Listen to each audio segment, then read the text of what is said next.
So, Persona time, bitches. That's what it's all Do the thing. about. Do the thing. Do the thing. Hit it. There it is. That's the one. There it There it is. There he is. is. Summoned. Say his name and he shall appear. I'm insane. Yeah, me too. I'm just Anyway. Social. All right. I think I sound fine on the stream. I think everybody else sounds okay on the stream. I have no. You sound great. Okay, excellent, awesome, thanks. So I guess there's small victories. Small victories. All right. So last time on Persona D&D, Avrif, he woke up and decided to go out on a training expedition with Gage, and in the process almost murdered Puck. So that was cool. An Asshole. Not I said, what an asshole. Oh, I said asshole. I was like, Asshole. That too. I mean, if we really want to think about it, Avraf is quite the ass whore. True. Avarif saw his sister Artoria during the training. They had a conversation, but it turned out to be Faye, unfortunately for him, and he almost got obliterated with a weight singularity. Puck, you were saved by Gus underneath the notepad, so good job on surviving, I suppose. What a random bit of circumstances. It doesn't Everyone help else to is be having like very deep discussions. I get fucking crushed by a fucking stack of post-it notes. Well, I mean, when you the size of this figurine, I mean, like, Yeah. what are you gonna do? Let's see. You guys woke Cyrus up. You told him about Avrif going out.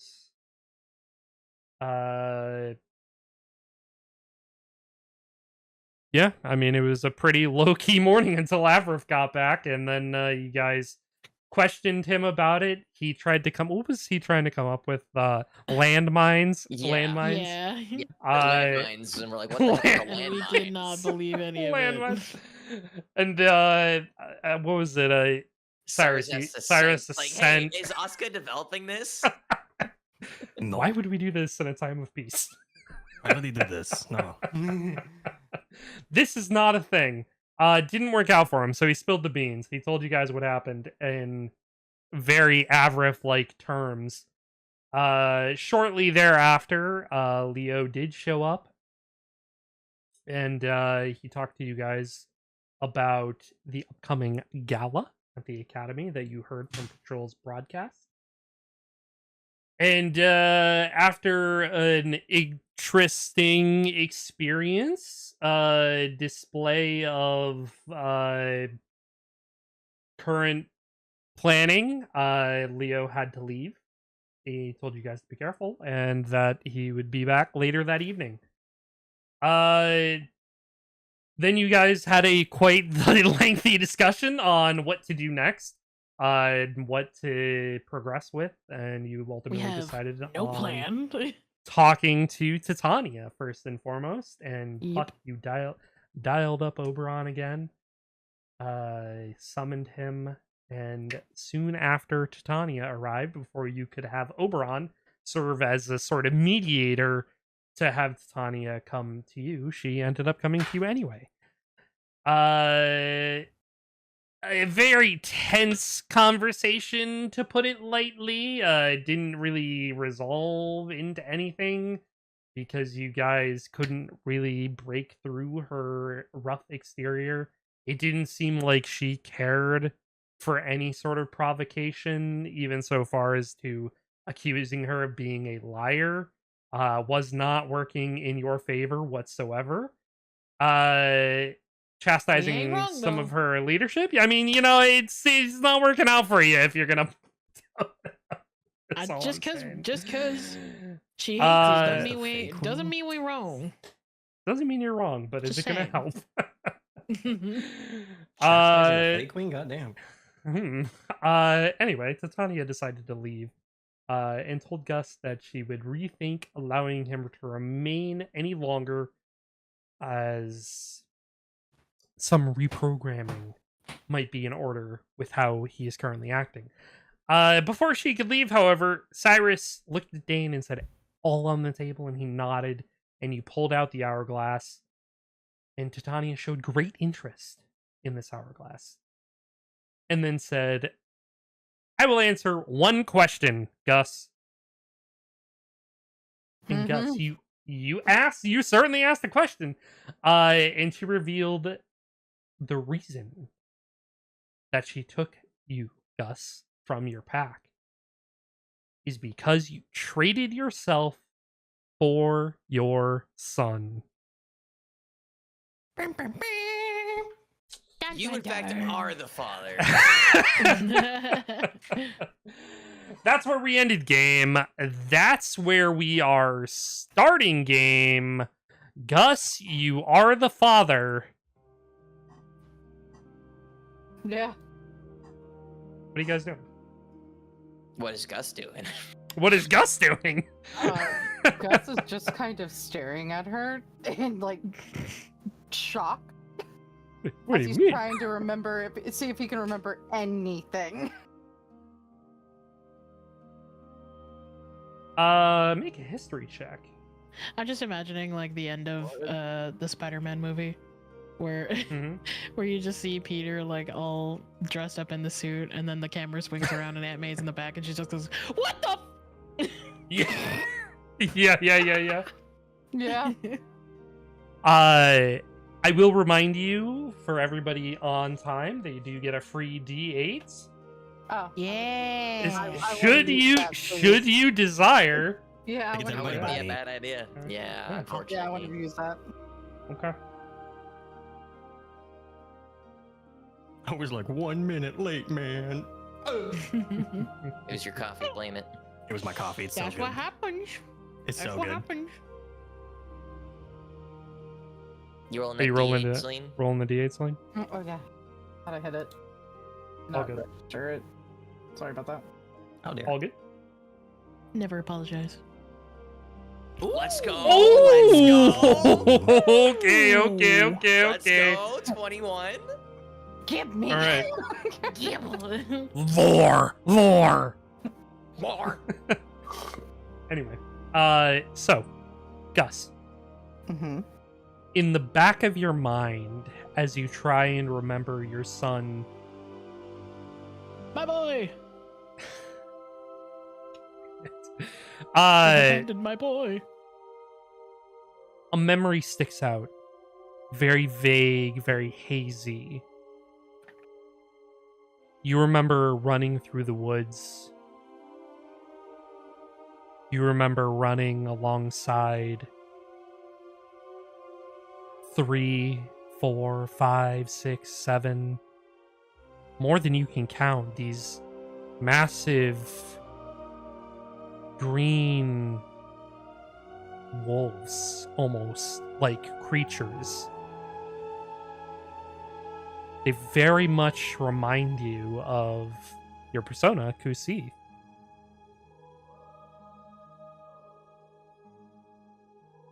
And you remember running and running, and you stop in a den of some kind. It's all very foggy. It's not very clear what's going on around you or who is around you. But you see in this brush pile is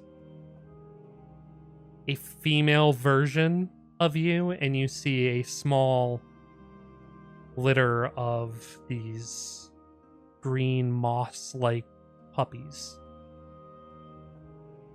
And you feel a sense of being proud, happy.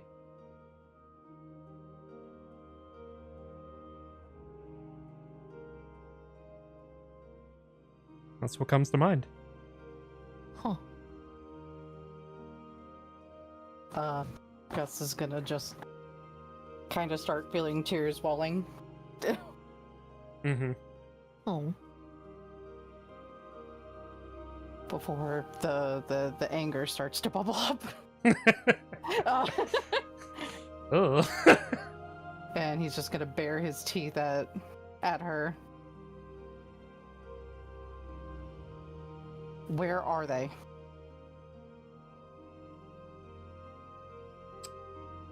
She sort of cocks her head.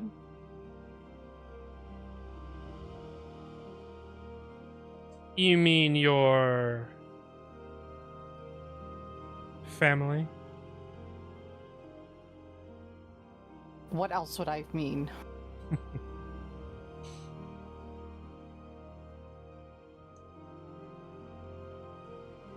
Well,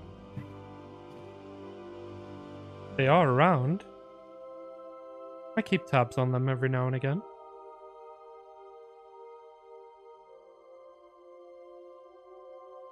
A concerning development.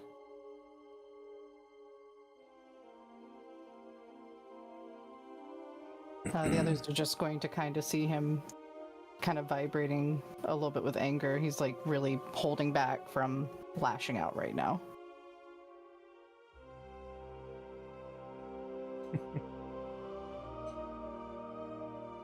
But if you are so interested in the son that you traded yourself for, I suppose there's no harm telling you. Why is it that you think I call you Gus? Angus.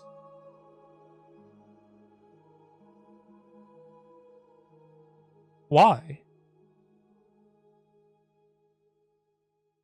Please now, dear. Don't be so dense. When your name is Angus, why would I call you Gus?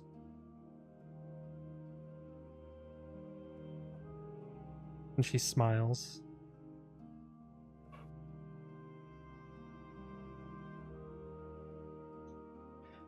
Well now. Unless you have anything else, and she reaches back out for the hourglass. Cyrus is going to drag it a little bit farther away from her on the table. Clicks her tongue very loud. What more could you possibly desire from me? I answered your questions. I even answered a few extras. Clarity.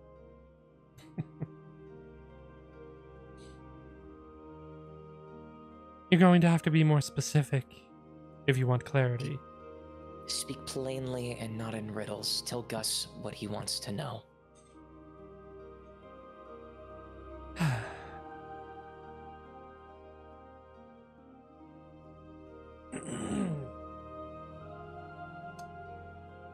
Angus, your son's name is Gus.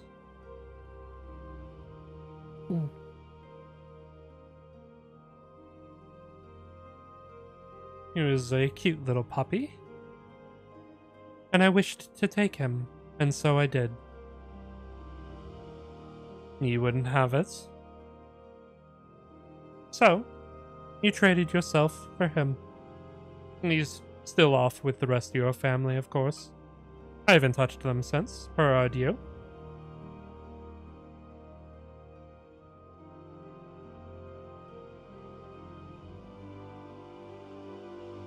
But you're still keeping an eye on them. Well, they are under my protection as the queen.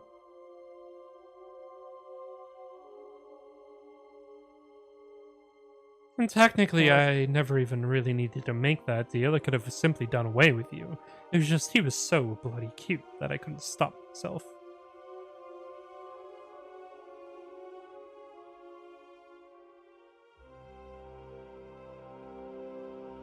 Selfish as always.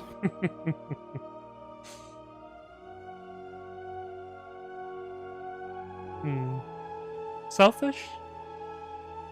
I don't think so.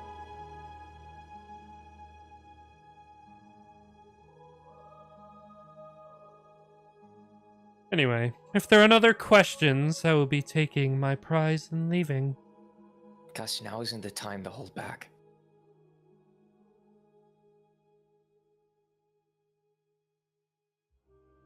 What do you want Gus to do? What do I want Gus to do? Not you.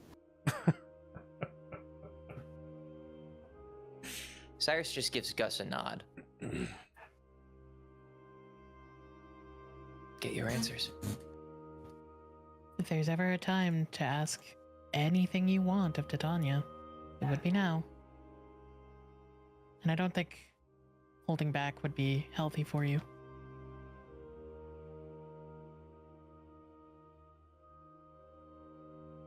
Gus wants his family, but she won't let him have it. Well, no, because you belong to me. Gus shouldn't have to belong to anyone. Blame No yourself. one should.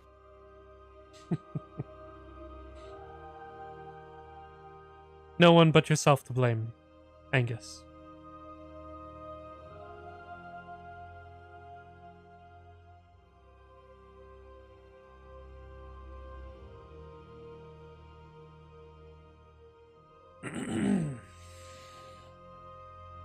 Where are they? Like I said, they are in the Feywild. They come around every now and again. They pay their dues, show their respects, and then they go off and wander the forest. You know how Kusith are. Ferrying lost souls.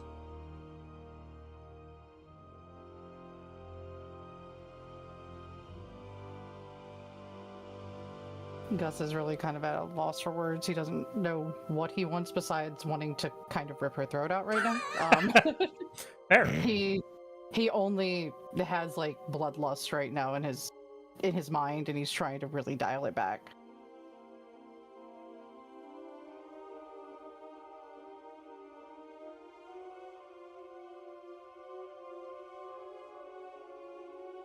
Because for him, this means she's lied to him this entire fucking time, and he's been trying to find answers, and she's just been basically sending him on a wild goose chase his entire life. Yep. Yep. Sad but true.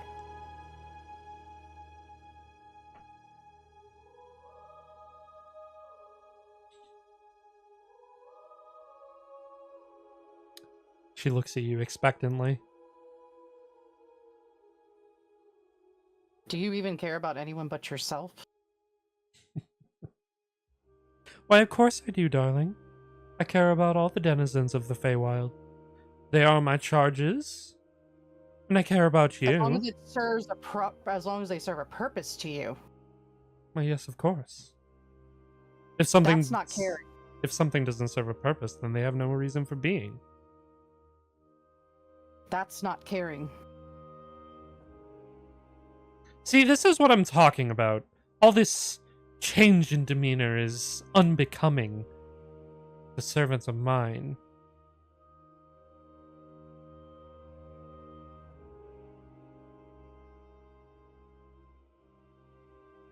You're no different than the demons.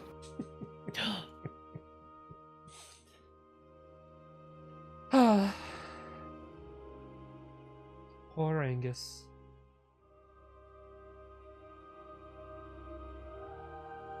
How long have you spent with Faye? And what?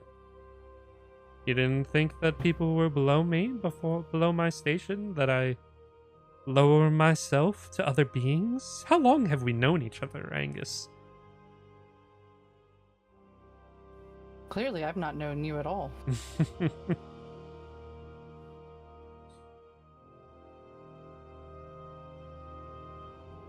I get what I want because I'm the queen. Because I can take it.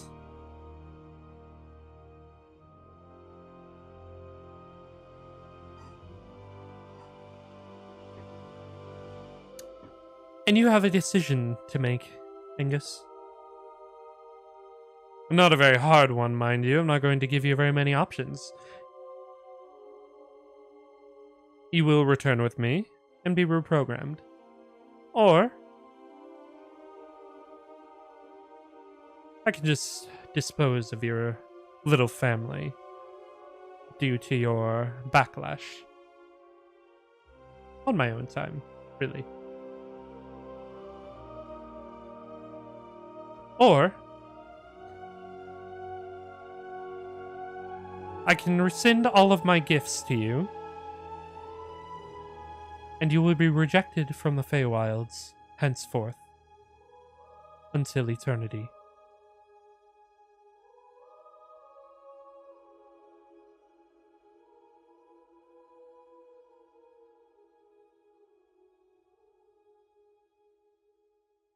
This line of questioning has left my mouth soured.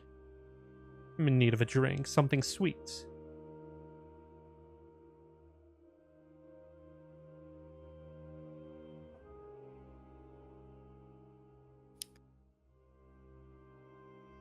Like, Sorry, she's just gonna look to Dane or to the receptionist or whoever and just kind of give like a light nod.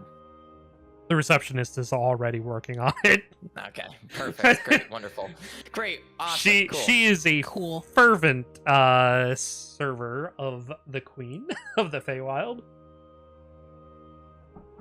She brings over a small plate of cake with a light cup of tea, and Titania sips the tea and puts it down on the plate that the receptionist is holding, and then takes a bite of the cake. Not bad, Visani. You've improved yourself. And she puts the plate down on the table. Well, Angus. Anything else? Or may I have my prize?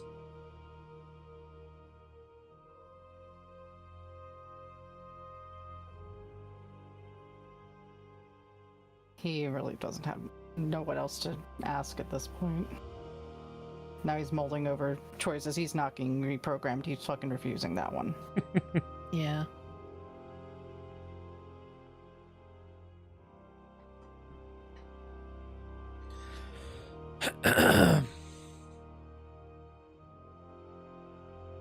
Should Gus rescind your gifts and be banished Yes. from the Feywild, will his family still be safe? Who could say?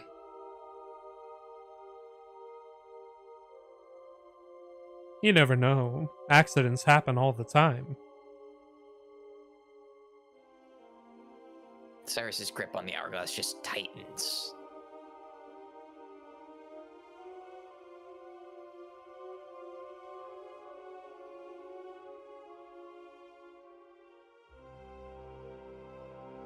It's your decision, Gus.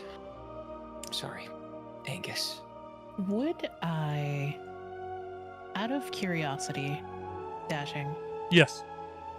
would Puck be able to figure out where Gus's family would be in the Feywilds? Like, just a general idea. Theoretically. Hmm. You don't know. You want to roll a history check? I was hoping you'd ask that. Yes, I do.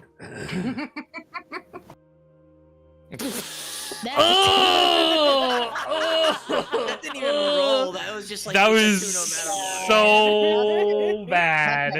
That was literally just like That was There so was bad. The one time I try to help, You ain't got shit, girl. I don't remember nothing.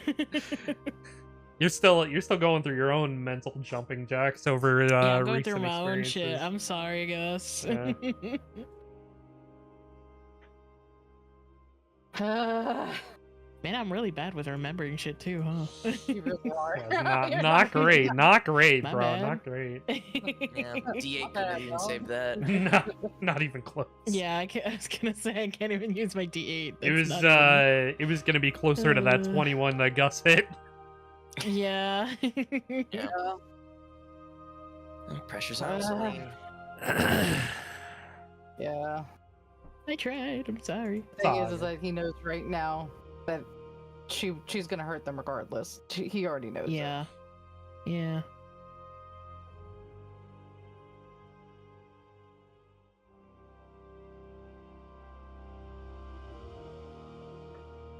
There is an idea in his head, but I don't know if it would be plausible. Dashing. Hit me. Well, No time like the present to ask. What better, you got? better to try than not at all. What you got? Out of character theory crafting, go for it. Out of Yeah. character. Out of Um, character. Hypothetically. Okay. Do you think a certain demon would be willing to make a deal with Gus to kill Tatan? Excuse me? Holy! Excuse me. What a wild ass. Oh my god! I mean, you can certainly try. I was gonna say, He's at that point of rage right now. He's like, he will Certainly sacrifice try. himself to protect them.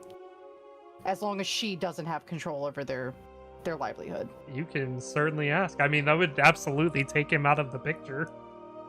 he would, Oh he my would be so God. distracted. oh my god. Theoretically, it 'Cause would right it would now- deal with him for who knows how long. Because if he goes to the Feywild, theoretically, Mm-hmm. he could be gone for a minute or years. You know what I mean? But in that in the same vein too, what happens if he comes back, fulfills your request, and now he has consumed Titania's strength and then True. wants Yeah. Yeah. you know? This is some Star Wars level of rage. Right Feel the He's hate. very angry. yeah. He's very angry. He would have stipulations for them.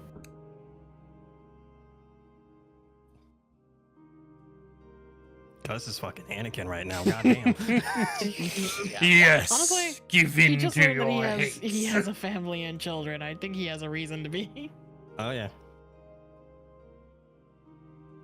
And the owner of the Feywild, the queen of the Feywild, literally treats people like they're disposable pawns in her fucking Yup.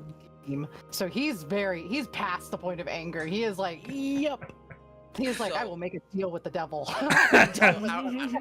Out of character, Mhm. I would like here's an idea I had that maybe could prove some sort of beneficial to the solution.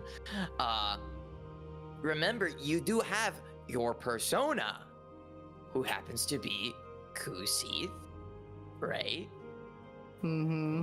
Maybe in some worlds or realm, you could try and commune with Kusith to see if you couldn't locate your family or something along there. You know, Kusith is directly related to you, and by that same metric, to your family. So, maybe? Actually, yeah. Have you ever tried communicating with your persona? Like, Couple, has he has talked a, to cou- Kusith a couple several times, yeah. yes. okay. The problem is But that now- Kusith also doesn't remember a lot either. Well, now that you remember more, there's always a Never chance that Kusith does. You know, you do not know unless you try. The thing is ultimately he would need more time bidded from her to make a decision. He cannot do it on the spot. He would have to like Never hurts to some type ask. of agreement. Yeah. How quickly does a normal I mean you would know like how quickly like your thought processing goes is much faster than like you talking, so you never know. It's true. Yeah, but he would need to talk to Kusith, and then that doesn't work. He's making a deal with the devil. Like, You know, he is at that point of rage. Like, again, we won't know unless we try, right? Yeah, So, at this point, mental communication with them would be possible. Yeah. yes, most because likely. you can use your magic, which means you have access to Kusith. We Mhm. all have access to our personas and such like that. So, if you can even ask for, I don't know, 5 minutes, like Give me 5 minutes to decide, please. That's all I ask. that 5 minutes could be like a lot longer when communicating mentally with Kusith. yeah. So then you can make whatever decision you feel. A moment to meditate. Yeah. Because she did ask for a drink. You know, maybe she wants to partake in her drink. True. You never know.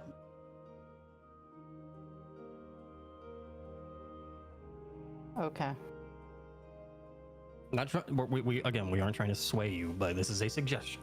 No, I Yes. mean it's we're all together in this, so it is Yeah. viable. Yeah. Yeah, just throwing ideas your way.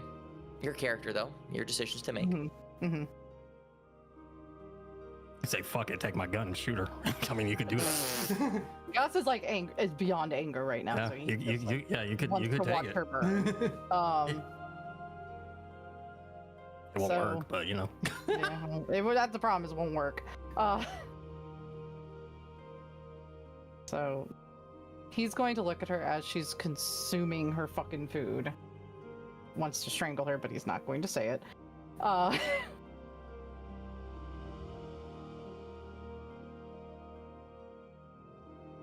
Give Gus at least 30 minutes to think. You can enjoy food and drink. Gus will be right back. 30 minutes? In this drab hole? She looks over at the hourglass. Very well. Oberon, down. He gets back down on his hands and knees, and she walks over and sits back on his back. Starts drinking her tea.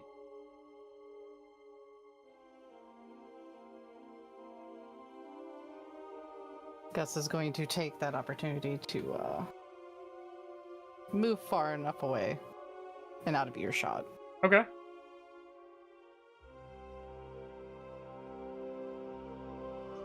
And he's going to try to connect with Kusith at least. Okay. You go ahead and you commune with your persona, Kusith. And you hear that light grumbling, that familiar wind blows by your ear. And you hear, "Lo, you called." I did. How much did you hear of this conversation? The whole thing, unfortunately.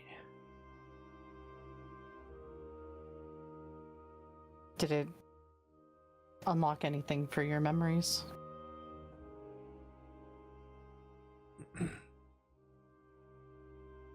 Yes.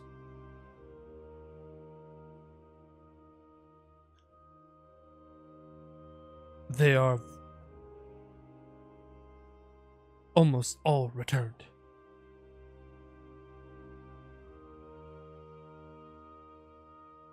What do you remember? I remember when you called for me. I remember when you looked after me. I remember why I came to you in your time of need.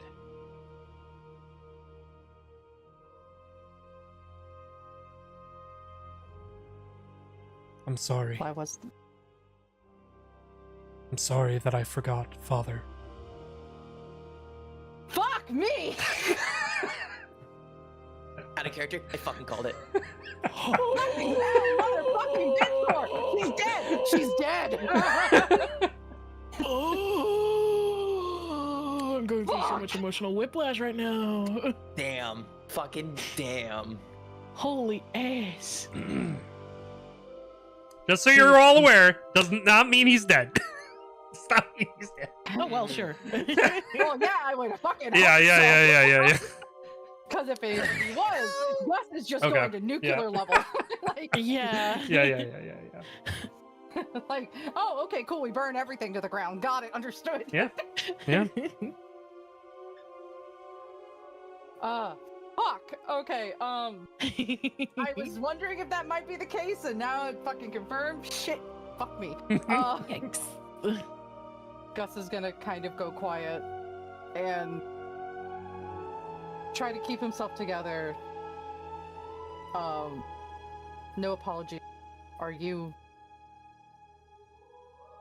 and my family safe? Are all of you safe?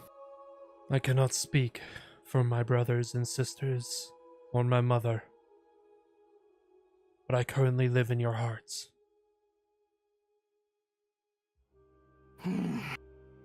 Do you know where they are? Yes. I know exactly where our Could breeding you- grounds are. I know where we rest. Could you get to them and get them out of the Feywilds? Where would we go? We have no leader.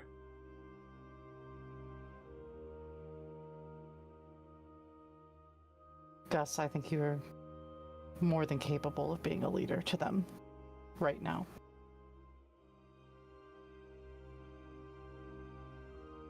But I can't leave you, Father. You won't be leaving me forever. It'll just be temporary. Bring them to the point where we can get them through back to this side, and then we'll figure it out. We have to get you out of where her reach is the strongest.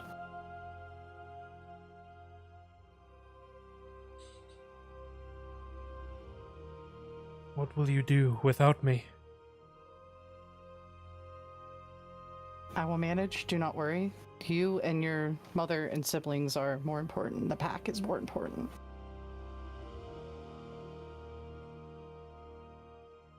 Make a persuasion check.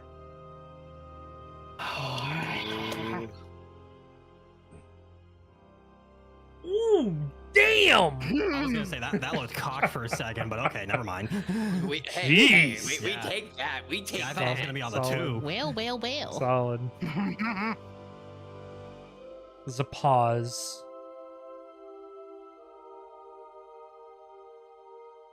Very well.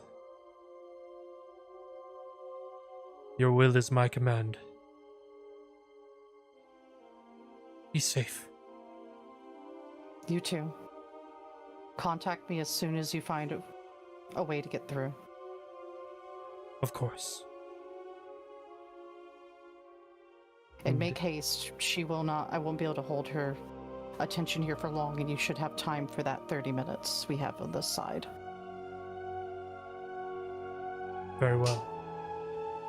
I will be off. And he stops talking, but you feel this disconnect within your heart. This piece of you has just disappeared. You're alone.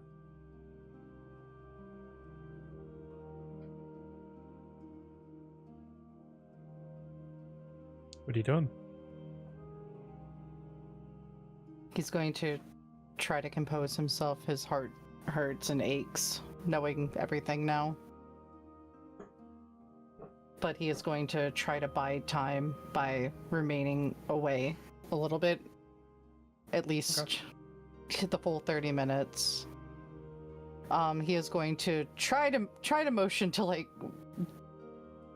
Scent or Puck to come over to him, just so that he can kind of let them in a little bit on what's happening.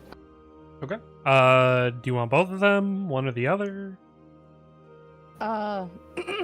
Puck might be the better choice because she might be able to assist a bit more. So You wave Probably. over at Puck. What am I assisting with? Get over there! he's like Get over he's there. kind of like motioning, like come here, like. Oh, okay. I am here to help. Yes.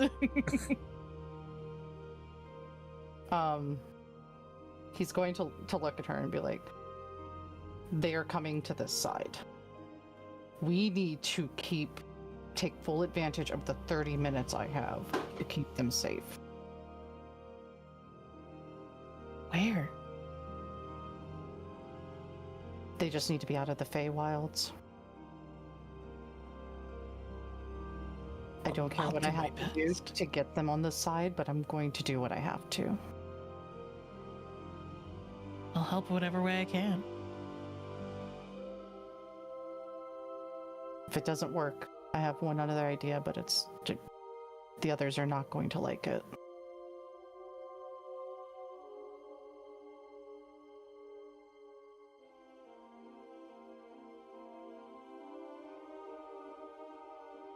Whatever you think is best. I'll try to be there for you, but Do you know where they might have the easiest time coming over to this side?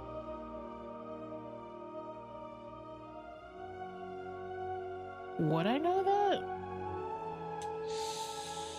I'm gonna say no.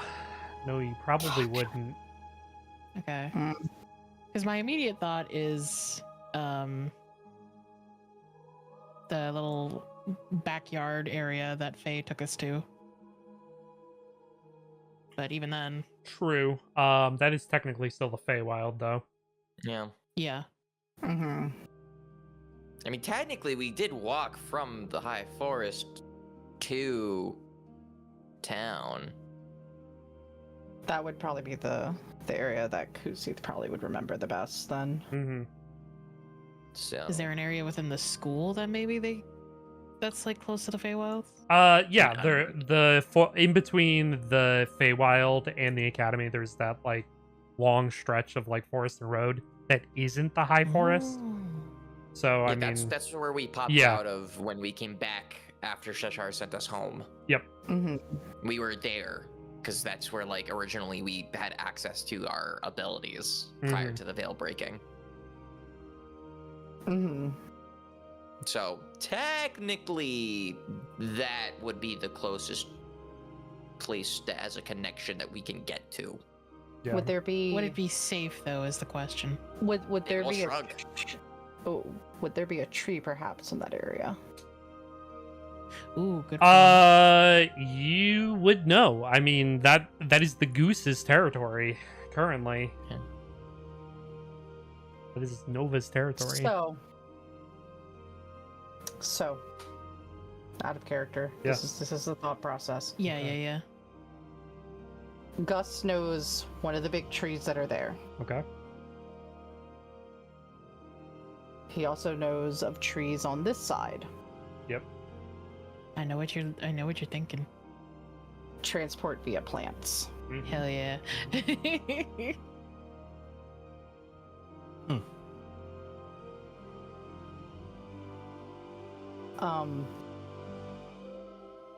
He is going to take the opportunity to. He's going to look at Puck and just be like, I need you to keep her distracted. I will be back.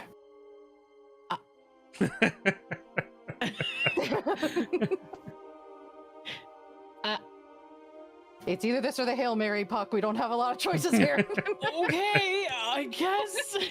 Just keep her fed. Give her things that you know how vain she is. Tell I'll her she's try to make some pancakes. I have an idea. Gus No. is going to while Puck is doing that, Gus is going to slink off to a tree in his dog form because he knows it's not the Feywild and he's going to use transport via plants. Okay. Hell So yeah. you head out back and find a tree, and you use transport via plants. You do. He's just going to keep the door open because he knows Kusith will be able to feel that at least to be able to come through. Okay. How long does And the he's spell just- last? It lasts for a minute, which when the Feywild could be a long period of time. That's why I was like, this is a Hail Mary for Gus right now. Could also last a very short amount of time. Roll a d100. Oh, you made me that. I mean, you could just attempt to keep casting it. True. If you have the spell slots for it. He does. He has a refresh Excuse me. thing, so Oh, he okay. can just keep casting. Yeah. Okay. Okay. Here we go. I hope you're Oh my ready gosh, excuse me. Okay. I mean, for 18. nothing. No. Yeah, it opens. A minute later, it closes. Okay. Oh, he's going to give them a little bit more time. He's hoping at least that blink was enough to let them know Yeah. where to head to. All right.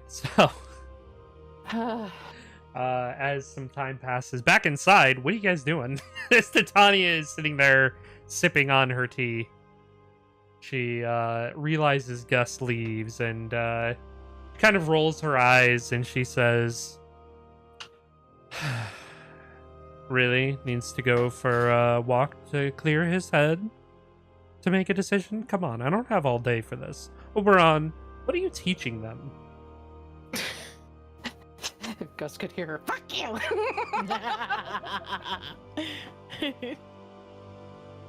Sen just kind of glances over at Puck, like kind of returning, and then over at Cyrus, like kind of giving them both eyes on like what we should do and how we should proceed.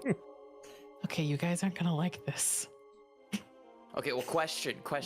Are you talking to both Cyrus and Sent, or are you just talking to Sent? Because Cyrus is probably the closest to Titania at the moment. True. I'm talking to both Cyrus and Sent. All right. Cyrus is Okay. pretty close to Titania. He is not moved in fear of her trying to pull something sneaky with the hourglass. So, Yeah. Sen's probably. I mean, I don't know where you had Sent. you were at the more of start a of wall this. flower, I would assume. Yeah. Okay, so Sen's probably the far enough farthest away. Yeah, so Puck is like, well, in that case, Puck would just be talking to Sent then, I guess. Sure. But Puck is like visibly kind of sweating, and just like, so you guys are gonna like this, but well, Gus he had to take a call, but we have to keep Titania entertained for half an hour, give or take. All right. So, I was thinking, if you guys had any ideas. If not, maybe we play a game? Let me guess, one of your Fae games. Yeah. He like gets a little like half smile on your face or on his face. Yeah. I mean, if you have an idea, sure. And he's like, but you can't do it like this. And like he sees you visibly sweating, he just kind of like pokes you and like does like a single burst of Presti on you and just cleans you up, cleans all the sweat off. On a death. Oh, thank you. You were drenched. Yeah, it's been a day. All right. We have to keep her fed and we have to keep her entertained. Dashing. Hmm? With my cartomancy Dashing. feature, would I know, and I can roll for this too if you want me to, would I know of any like card games that are complex enough to keep someone entertained? Bridge. Make it just make a general intelligence. Sure. Just playing Balatro against Because her. of the trait, can I, or the feature, can I do it with advantage or no? Sure. Okay. Let's see. Okay, 16. Pretty respectable. Yeah, you can definitely Pretty come good. up with a complicated enough card game. Can I come up with Balatro? Not with like all the extra cards, but just like the basics of it. Yeah. You mean poker? No, I know, but I mean like in the sense of like the removal of cards, the addition of cards. Yeah, like, no, using minor yeah, illusion yeah. to like make those like a thing, like the Mhm. steel cards and gold cards, etc. Yeah.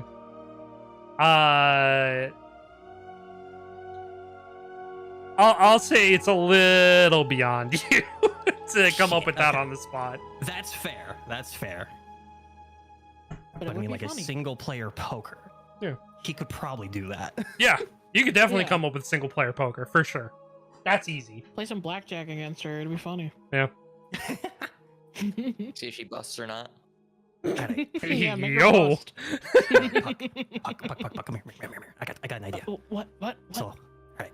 And he like flourishes his cards a little bit. So, this is the idea. Oh, We're going to give her my deck. Don't think any that's with weirdly. an E, right? Oh, yeah. Don't think strangely. It's the accent, okay? Okay, yes. And so, going to have the deck, going to lay it out, and basically just going to be a goal of cards that she has to meet. And based off of, the combination of the colors, you know, pairs, threes of a kind, etc. He starts explaining Balatro in the most basics of basics. Yeah. She's got to meet these goals and stuff, right? Puck's You think eyes this would just start to entertain her cross enough? as he's Like, you explaining probably know her this. better than I do. Would I think this is entertaining enough to She's like probably keep her never for heard of it. Make an Sorry. make an insight check. longer? Okay. Take an insight. Yeah. It's something she's probably never heard of at all. She's never fucking heard. Ooh, not bad. Hey. You think Holy Looking that- clean that's 30. really good. you think I know you think- everything. you think it might be pretty entertaining?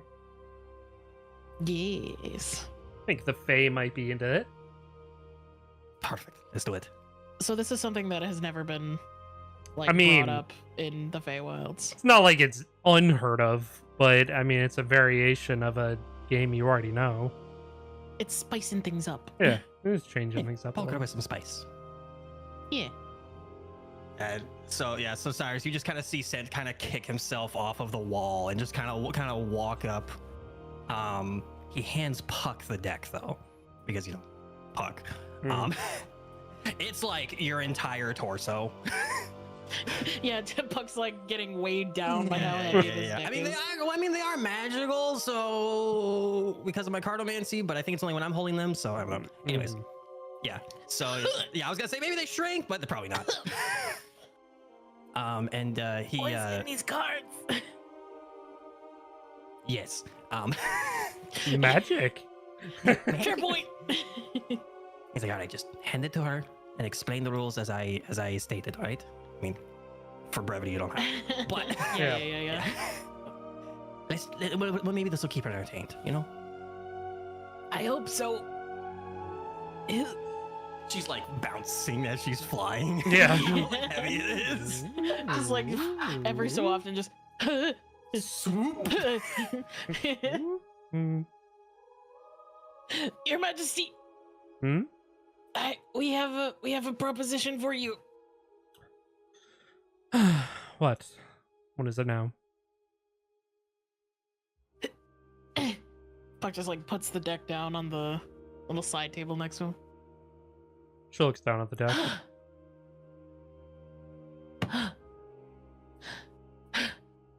One second. Do you need something to drink? No, I'm good. Okay. So, are you interested in playing a game, Your Majesty? Something to pass the time. Yes. I've just been informed of a new game. Well, a bit of a new game, kind of a mix of an old game, but with a new spin on it. If you are interested in learning and playing maybe a round or two while we wait for our beloved Gus.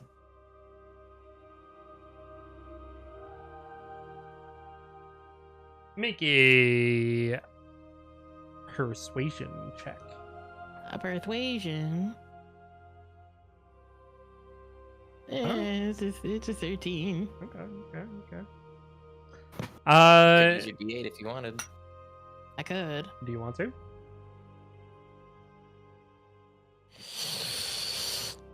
I mean, she's bored. So I doubt that she'd be like, nah. But up to you. Yeah, your call. I'm gonna save it. I'm gonna save it. Okay, very good. She sort of looks at the deck of cards and she looks at you, looks over at Scent.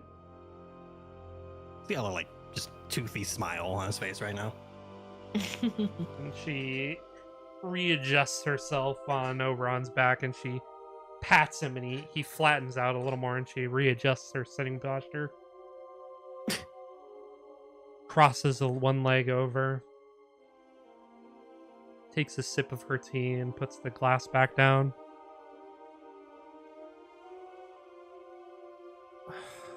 You trying to distract me? No, not at all. I just wanted to know if you were interested in playing a game since it's been so long. Puck. What is Gus doing? I don't know. Make a deception He said check. that he needed a moment. He said he needed to. I'm not deceiving. I genuinely don't know. Honestly, I wish we knew. He Yeah. kinda just I stepped out and was mean, like, hey. Just kind of. You sort I will of make the check, do because You know he's up to Yeah. something. Yeah. Hello. Okay. 22. Hey, pretty good. Okay. Hello. Hey, not bad. Hey, pretty good. Listen, Hey, good job. I'm not hating on the roll, but that's in the corner. Yeah. Like, Bounced off like the bottom of the screen. That's okay. yeah, Yeah. That's okay. We take that. that's fine. She takes. We take She looks those. at you. She sort of narrows her eyes. Lightly nods. Interesting. Puts hands up in like the cinema pose. We saw him leave and we're like, all right, let's provide a little entertainment. Let's have some fun. Well, while they're gone, Yeah. you know, lighten the mood a little bit. Light in the mood. I've just been here the whole time. You've been plenty entertaining yourself. And she walks. She stands up and walks over towards you, Cyrus, and places a hand over your hand that's on the hourglass. And she looks at you and says, "I've been good this whole time. I will be taking this prize home with me."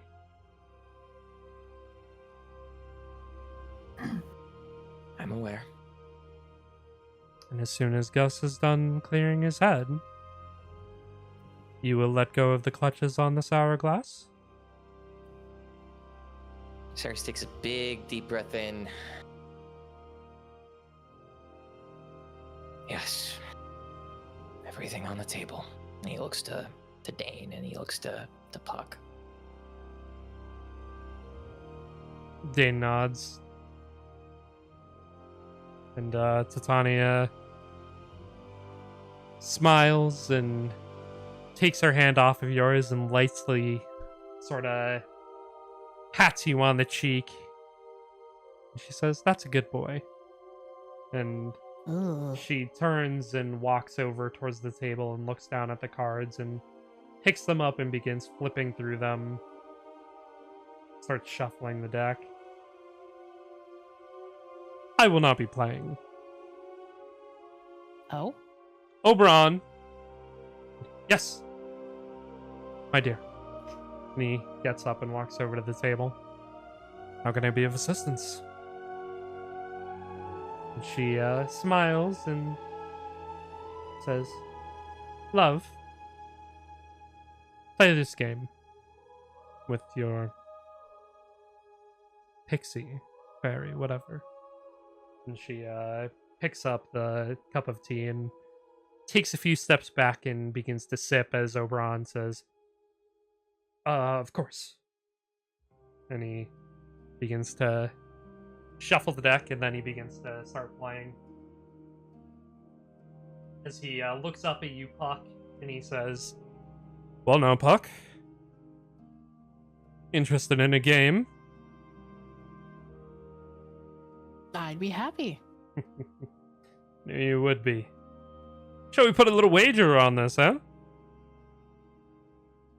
What did you have in mind? Just a few coins, nothing important. Oh. And he takes out a few silver pieces and puts them onto the table. All right, I'm game. All right. So, for simplicity, it's just going to be rollies, dueling d20s. Bullies. Rollies. Bullies. Roly poly oly. Roly poly oly. I'm just going to roll on Dane's sheet. Because it's just a flat roll. So, Of course. we'll play 3 times. Best of 3. So, go ahead and do your first roll.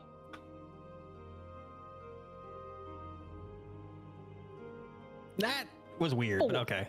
Okay. Yeah. Yeah. That's, That that's is a a D8. D8, not a D20. Sorry, I had it like fixed from when I was like deciding whether or not to roll my D8. Hold on. Hey! Fucking We take killed him. those. Yeah. All right. Puck just wins immediately. Puck just wins on round 1. Yeah. Seth Best of is, 3, sitting I between them, kind of automatically explaining win. the game as they go and stuff, and Mhm. yeah. All right, round 2. That was almost a Ooh, 1. I 13. would have laughed my ass off. It would have been so funny though. Oberon's bad at this, yeah. Oh my That would have been God. No, that's cocked as fuck. crazy. That is cocked as heck. Oh my god. Nah, We had to It take it's, it looked cocked to me. looks like an 8 on my screen. Yeah, that looks cocked as heck on mine. All right. So you're That's both 1-1 tied though. 1-1. Round 3, final round. Ooh, okay. Okay. God, I wish it was a 2. Okay, that was cocked. Dude, these dice are wild. They're not They're not rolling even at all, letting you man. roll. Yeah, They're not even rolling at sucks. all. You just hitting the wall every single time. Mm-hmm. Oberon squeaks out a victory and he puts up his hands and he, yes, I'm amazing at this game, no doubt. Yes, Gives you like, are, Your a, Majesty. gives like a light applause silently.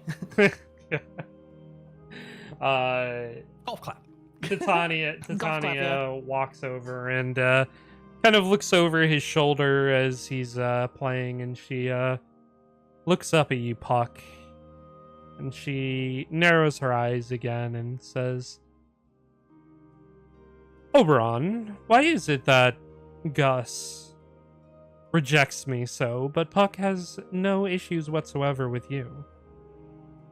What is it that you are doing that is different? I'm quite jealous, if I must say. And Oberon says, what I'm doing differently is it's a firmer hand, Titania. Certainly, it's a firm grasp on my subordinates. Isn't that right, Puck? Well, I mean, if you're talking about what we discussed last night, then a firm hand is a little generous, don't you think? And Puck just kind of like very softly imply, like, you know, hand on chin, kind of like looks to the side, like, oh. Yeah, well, I mean, yes, quite generous. Of course. You know how it is, Titania. You know, different beings, different, different strokes, different folks, you know? That's an understatement. Took the words right out of my mouth. Took the strokes right out of my mouth. Take the stroke said right out of my Lance. hand. Uh-huh. We broke him. Good God. Anyway, Titania nods. Yes, you may be right. Perhaps I will go see if Puck needs any assistance. Sorry. Puck? Gus, you mean, right? Gus. If Gus Okay. needs any assistance clearing his head. Perhaps he is just stuffy from being in this. with all due respect, Your Majesty, I backwater. don't think that would be necessary. And what? Pray tell. I'm sorry, Puck. Well, it's nice that you used my first name for once. I think. Why do you Your deign to? Majesty- Why do you deign to tell me what I should or shouldn't do? Well, you asked what the difference is between you and Oberon and how you handle your subordinates. And one of the things that I think is a very big difference between Oberon and you is freedom. Freedom.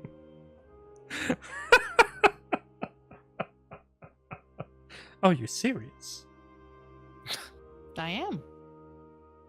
Oberon, in all of his wisdom and all of his, you know, Yes, go on. charisma and whatnot. Mm-hmm. I say that like you can see like they're trying to be serious, but you can hear like the quotations when they say charisma.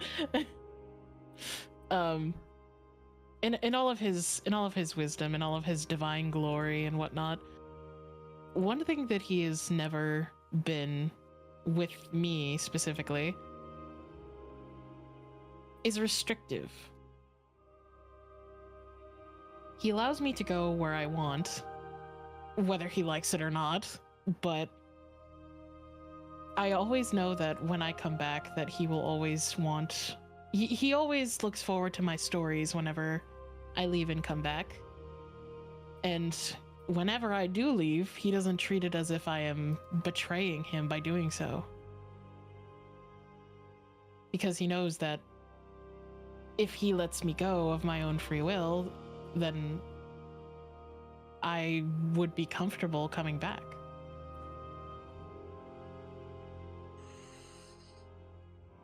Oberon, you give permission to Puck to leave you? Oh no, he doesn't give permission for anything. I just leave and go whenever I please. Oberon nods and he says, "Yes, Titania, I do not give explicit permission to Puck to do anything. Puck is quite the free spirit, just as I molded her."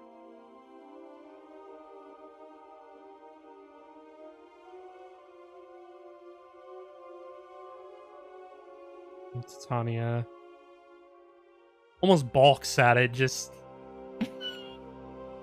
free spirited. The true essence of a fae, no doubt. But It's not just the Fae. I do wonder what Puck is you were thinking in this free-spiritedness returning. I don't know. Gus is a much better lapdog than you are, at any rate. Well, you can think that. Oh, I know so. Mm-hmm.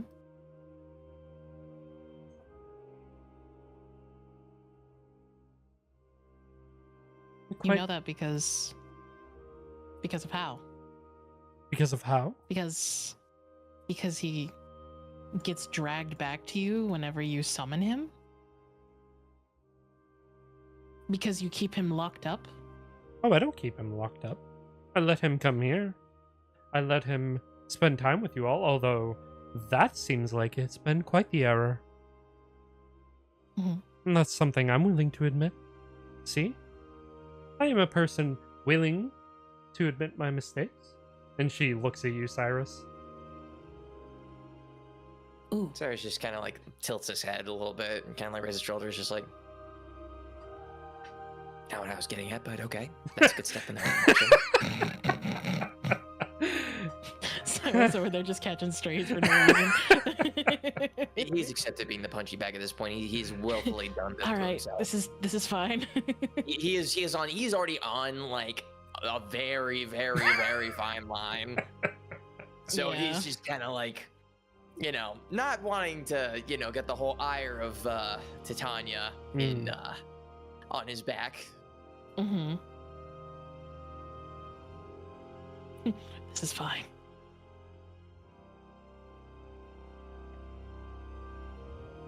All right. Anyway. These games are quite boring, and I am growing tired of this land and its stuffiness. This room is boring. This waiting is boring. Your Majesty, might you be a little peckish? Not particularly. That cake was quite filling. And this Would you... tea is also quite hitting the spot as well.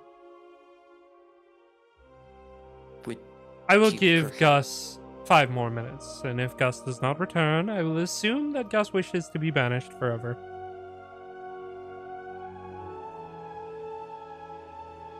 And she walks back over to the corner of the room and sips her tea and just observes the room.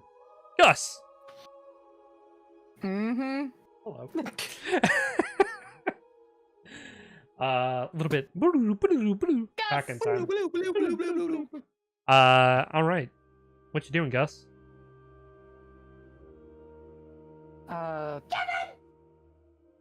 He's gonna try casting transport via plants again, because it's been a period of time now, so he's hoping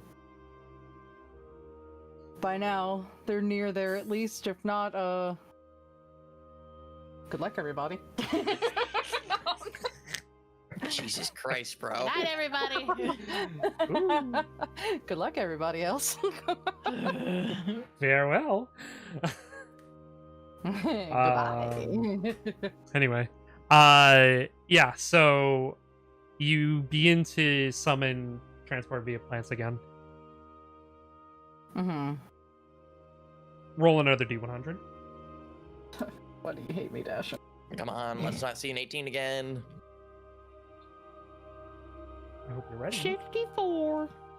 Ugh. Wow, that looks like it's a 20 on my screen. That's crazy. Yeah, it's Yeah, it's like These the, dice are broken as shit. the tens dice is like wobbling for me. yeah. the newest update to the website UI. is nothing great for the dice throws. Yeah, Mm-hmm. 64 though. All right. It's Hey, better than last time. better than last time. A few seconds pass. A few more seconds pass. And you feel something inside of you reconnect.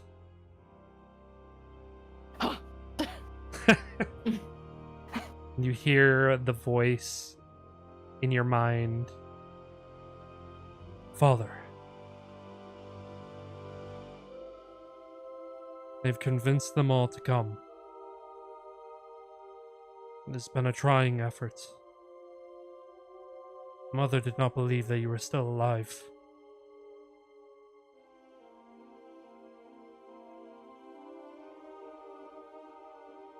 He must come through the tree now. We don't have much time. Very well. They would not trust it, however, which is why I'm back here. Would you step through and convince them? God damn it. He's going to do it as quickly as he can. Okay, you go ahead and step through. 50 years pass. No. Don't put that evil Ross on me, returns Ricky to the Bobby. ruins of the guild hall.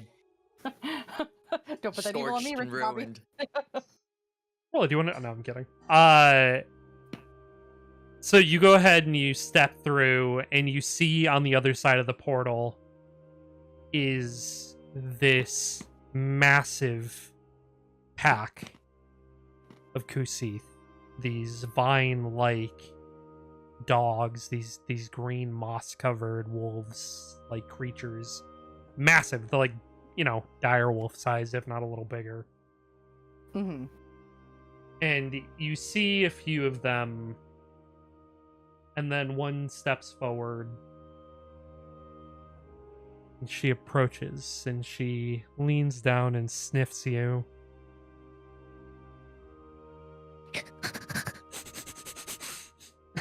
Yeah.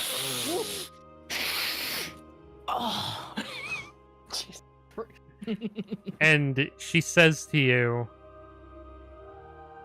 Angus, is that really you? It's me. I'm sorry I've been gone for so long. Why do you do not look like yourself? There isn't much time that I can explain it. We need to go through the portal now. You need to trust me. I can explain everything to you once we're safe. It is not safe here anymore. It never was. All right. Make a persuasion check.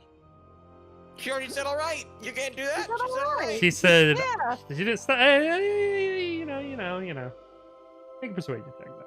That didn't even roll. Persuasion. That didn't is roll not- at all. This you are. Yeah. That did not roll. Yeah. I'll say one more. Roll one more. Oh God, what is with this UI? Okay, That's better. okay, that's Hang on. better. That That's was, better. that was a little That's better. better. That's better. Says, all right. Anything's better. God Mhm. damn. UI is terrible. They gotta fix this shit. She begins to nod. All right.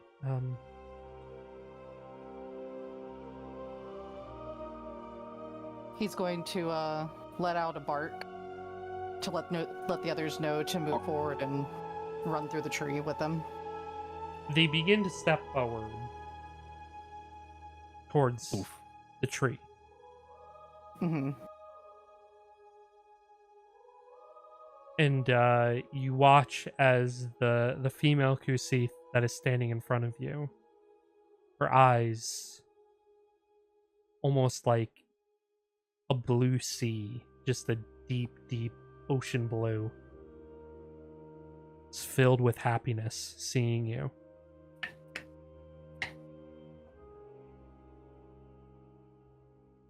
In that moment,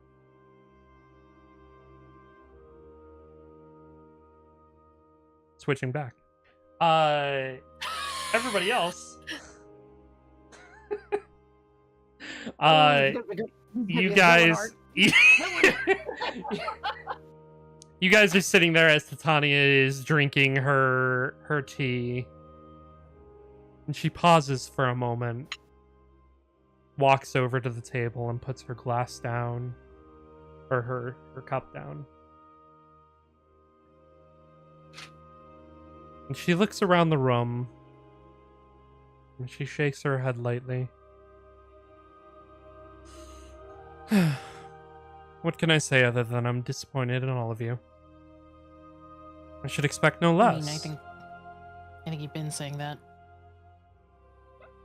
More so. Sorry, it's just drugs. More so now. I suppose. An extra layer of disappointment, a little je ne sais quoi on top, if you will. I don't know what that means. You don't have to. Which? Don't worry about it. Okay.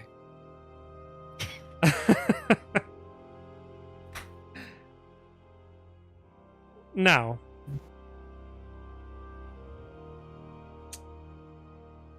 it has come to my attention that I must step away for the briefest of moments.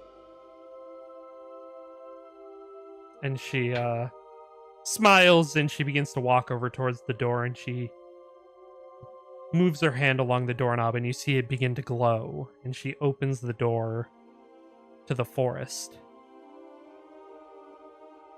And as she steps through the door, Gus, happiness in the eyes of that female Kusith begin to fade as you feel a hand grip the back of your collar, and you begin to lift off the ground, and you returned and you are faced with Titania. And she looks at you and tilts her head.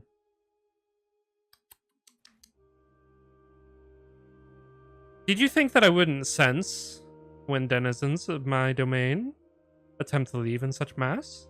Gus? Is that your plan? You were going to distract me long enough? Clever, but not clever enough.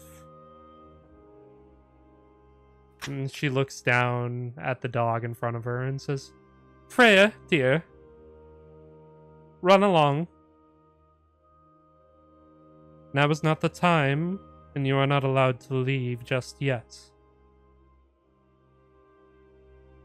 Freya nods, and some of them begin to back up.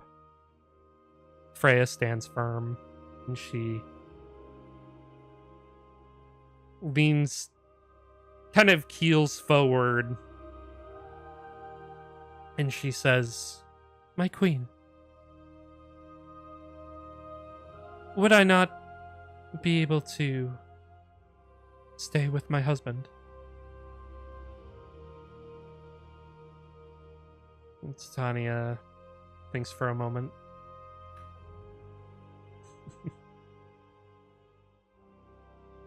I'm sorry, dear. He cannot come home at the moment.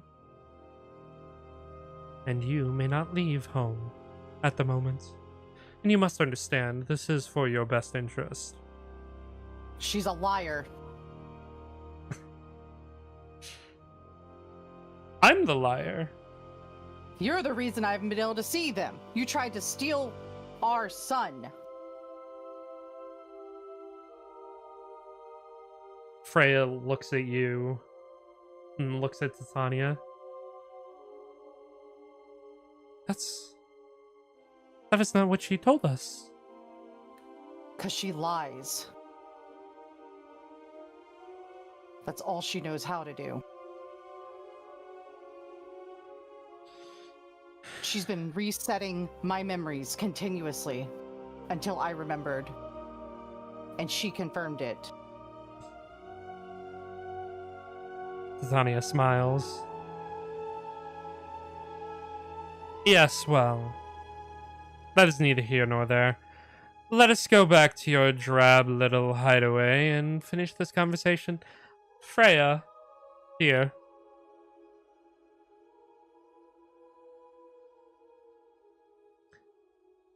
You will serve as a fine upholstery to sit alongside should you desire.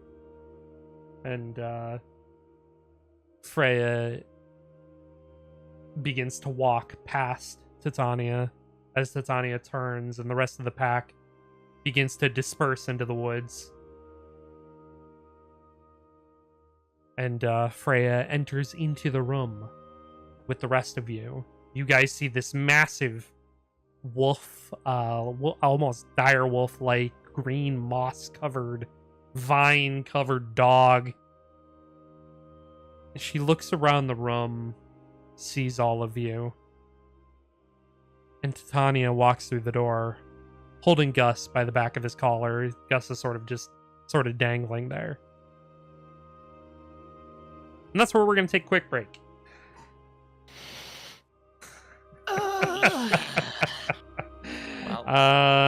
Get a drink, get a snack. We'll be back. Things are heating up. See you guys in a few minutes. All right, turn that off. All right, hello. Welcome back. We're back. Persona time, baby. Part 2. Shall I hit the button? Do it. Thank you. Okay. So, Gus, your plan was just halted right in its tracks as Titania has brought you back by the scruff of your neck, and Freya has been allowed to come along with you as an upholstery item. Cool.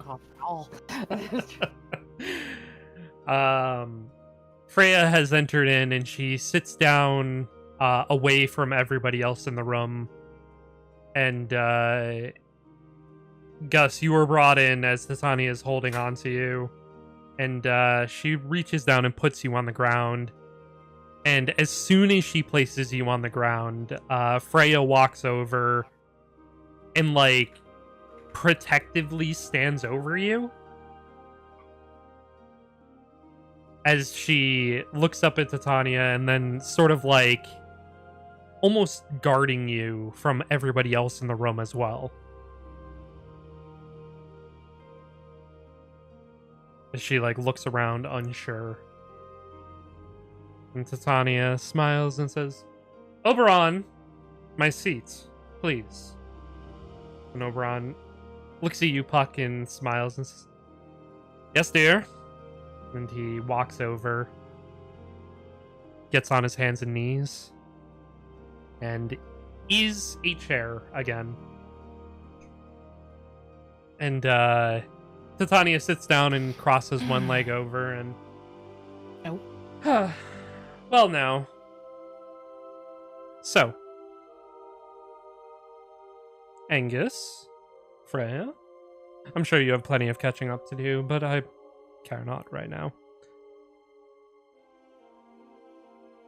This is now a trial, Angus. Lying to your queen is not very good. It's quite naughty. It's against the You law. lie about everything.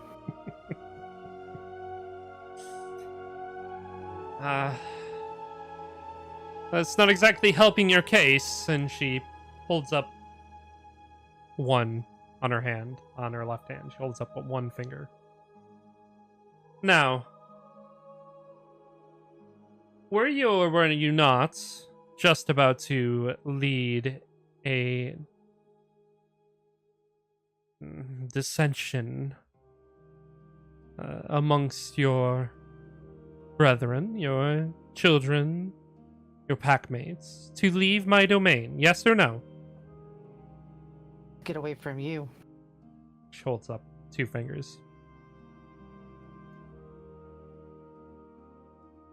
Did you try to barter for more time to enact this plan, yes or no? He's just going to stare at her now. Silence does not help you in this moment, Angus. She holds up three fingers.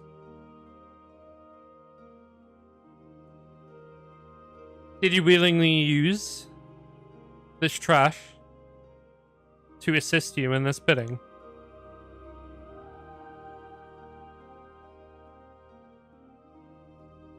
I don't see trash except for what's sitting in front of me. She holds up four fingers. Angus, do you love your queen?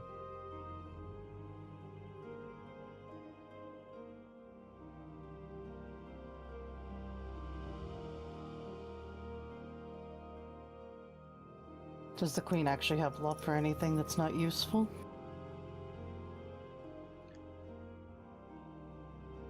Why would things deserving of love be not useful? If I love them, then clearly they are useful. Come now, Angus, let's be serious. I am serious.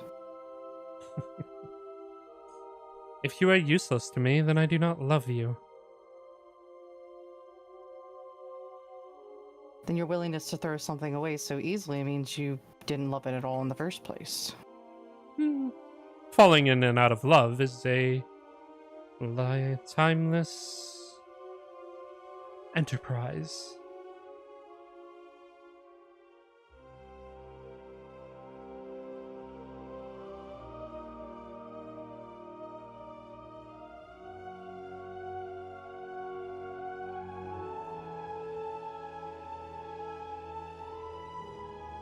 Hey, Dashing. I don't like the tone of that hey dashing. That's, I don't like the tone of that hey dashing. What's up? Hypothetically, how does one contact Cheshire? No! Oh god. Oh, bro. Oh no. Well, He's gonna be throwing glances to Cyrus and well, right now. you know for a fact that the soul shard that is in Puck's possession belonged to Cheshire. That is your first Mm-hmm. inkling. The second one is that you owe him quite a bit, so there is already a connection between the two of you, whether you want to acknowledge it or not. So perhaps you could reach out to him through some sort of internal connection. Or, Internal, you say. or if you have a spell such as sending or any sort of messaging spell, you could absolutely try to reach out to him that way as well.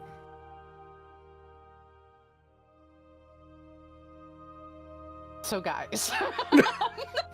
I got this crazy idea.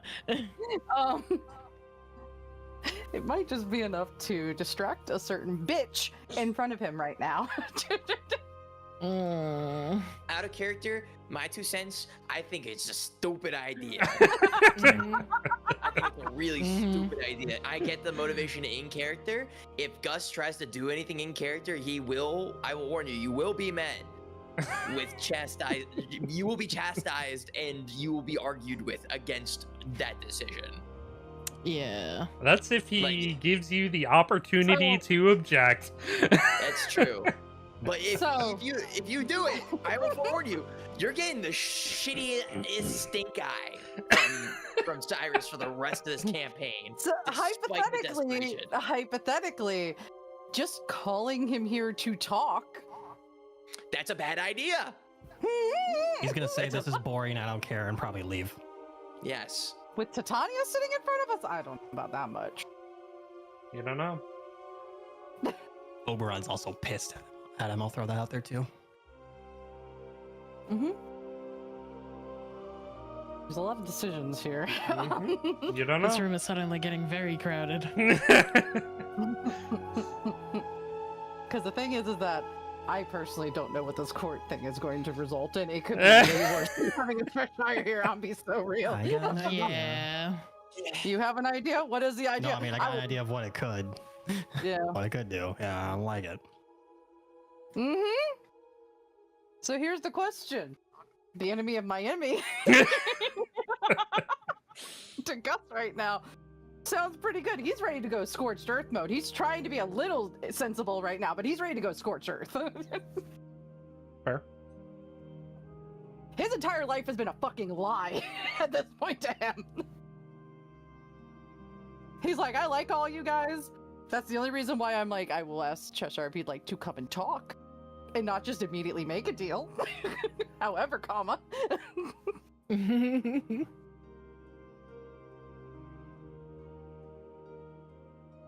He's not exactly a happy camper right now, okay? Does anyone else have any idea? What do you want to do? You're on the spot. Gus has one idea. You're on the spot, Gus. Unfortunately, nobody can pitch you any real ideas. Yeah, this is all you, dude. This is literally all you.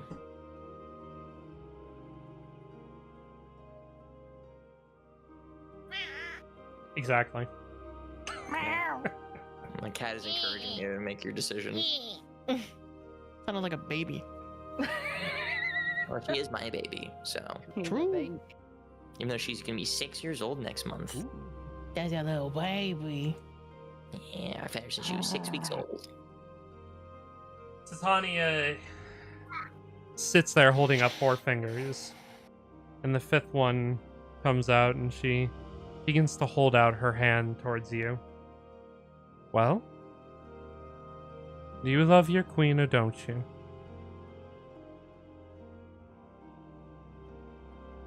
Sitting up, holding out her hand for you.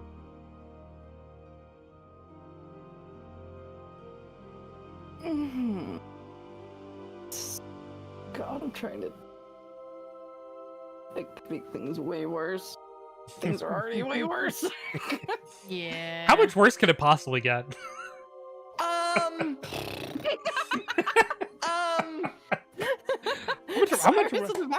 much worse could it possibly get? Poke the bear more, why don't you? Listen. It's not even poke the bear, it's poke the fucking, like, extinct dinosaur. Press the meteor button. Yeah. You want to call it as a cataclysm? Volcanoes, meteors, earthquakes, floods.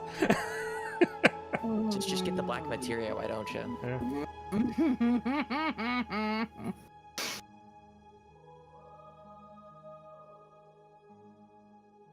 Listen, so. Hey, she asked you a question. Oh, we're listening.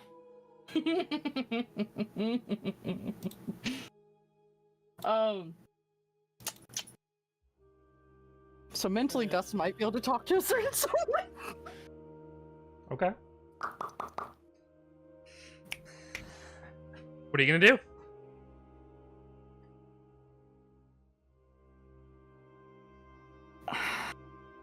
He's going to mentally try to talk to Cheshire. I'm so sorry, guys. I'm so sorry. He's at that point. He Very knows good. what's coming. Okay. How are you doing this? He's going to propose it as he has a proposition for him if he can talk to him in person now. Okay. You're using a sending spell?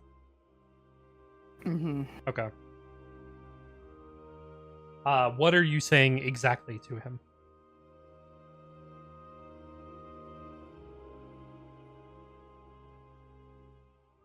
I have a proposition that you wouldn't want to miss.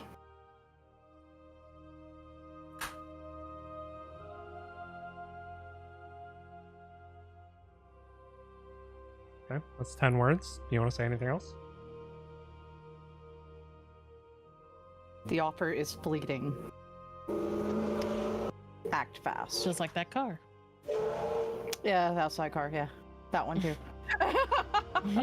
Vroom. Yeah, that one. Okay. Is that all you want to say? That's all he really has right now. Okay.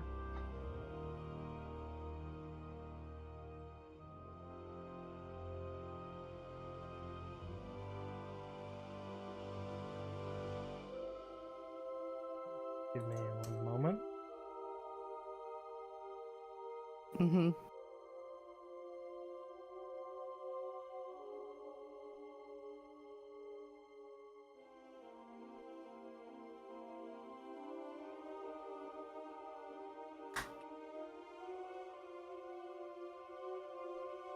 Come on.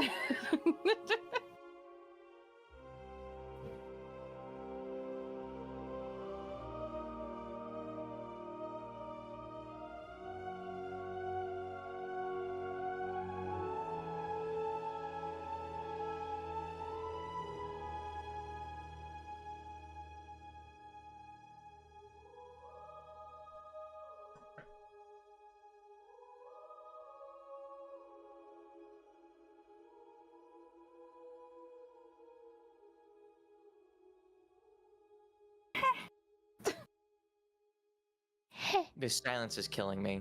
I know, it's killing me. I don't. The silence is killing me before it actually kills all of us. Yeah, you know.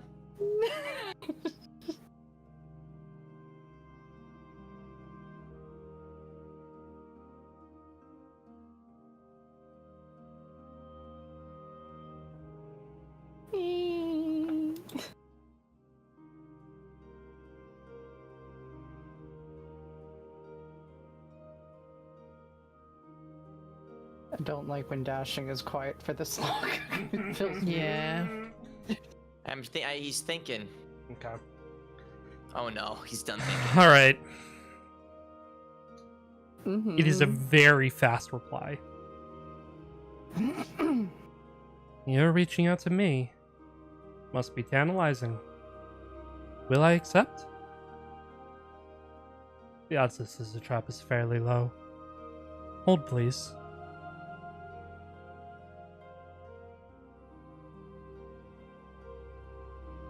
Moment passes.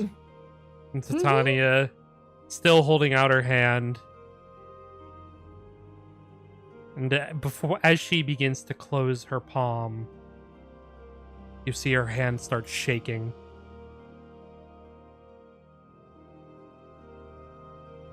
The room temperature begins to drop dramatically. Oh boy. Oh.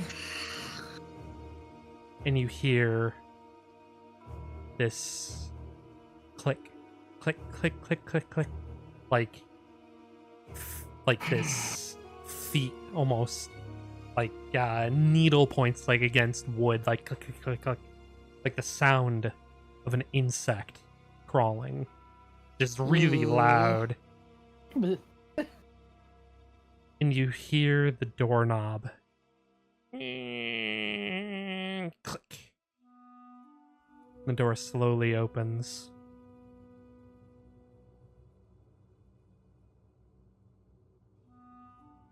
And you feel, all of you feel, your death is imminent. Ugh. And as the door opens, in walks this black-haired, smiling boy. He has a nice complexion to him. He has wide eyes. They're different colored, green and brown. And he looks around the room. He's smiling as he walks in. Oh, hello everybody. What's going on in here? Pleasure to meet you all. What's going on? This seems like it's so fun. And he walks over towards you, Gus, and he kneels down. Oh, who's a cute little doggy?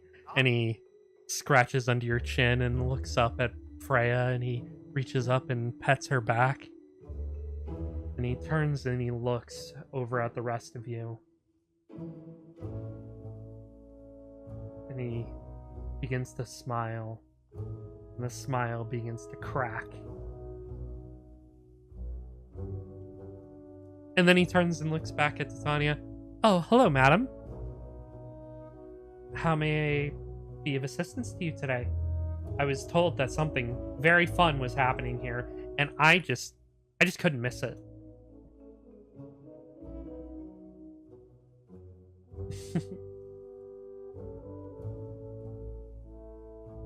What are you doing, Gus? Hate that. Hate that. While retroactively, kind of like if Cyrus was able to, without drawing much attention, he was going to try and put the hourglass out of immediate viewing range. Mm-hmm. Maybe like just pick it up and trying to hide it behind his wrists if possible, and like hold it behind his back. Yeah, that's fine. Okay. And then other question while Celine ruminates on what she wants Gus to do. Do I recognize this child at all? Make a History check? yeah, make a history check. Okay. 14? You don't. Okay, that's what I thought. Outside the feeling of imminent death sounds feeling very familiar. Yes, it did.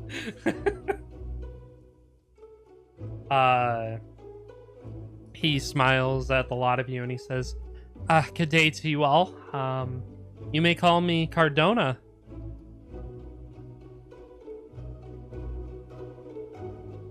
Cardona, huh? Yes. Gus like knows fully aware who this is because he summoned him. Mm-hmm. Gus is just gonna throw all of them a look, and then look at Cardona, and then at Titania. Titania hasn't said a single word. Cyrus is just going to say, Gus. And look very horrified. Scorch earth, baby.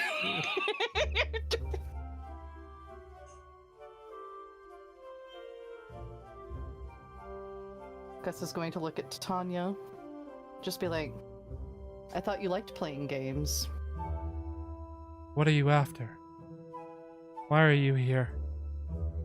And Cardona smiles and says, oh, it's just, well, I was told this is such a fun time, and like, you know, I've been spending time around town recently and around. It's so great here. Honestly, it exceeds all of my wildest imaginations.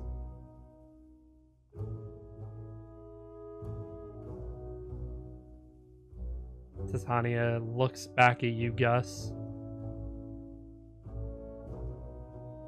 And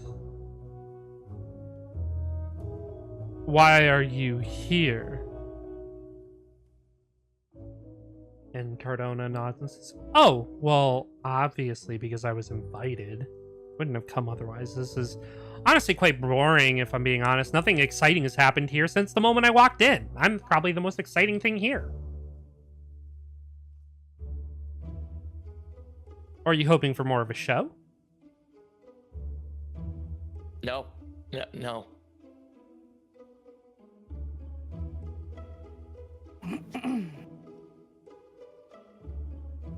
Gus is just going to continue to stare at Titania.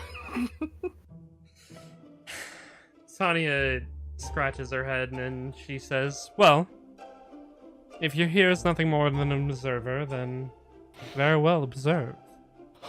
We are finishing up our bargain here. Gus, what will it be? Do you love your queen? And she begins to hold out her hand again. And Cardona walks over and slaps her hand and cups it into his own. And he says, oh, why, yes. I love my queen. She is the meaning of my very existence. She gives me reason for being.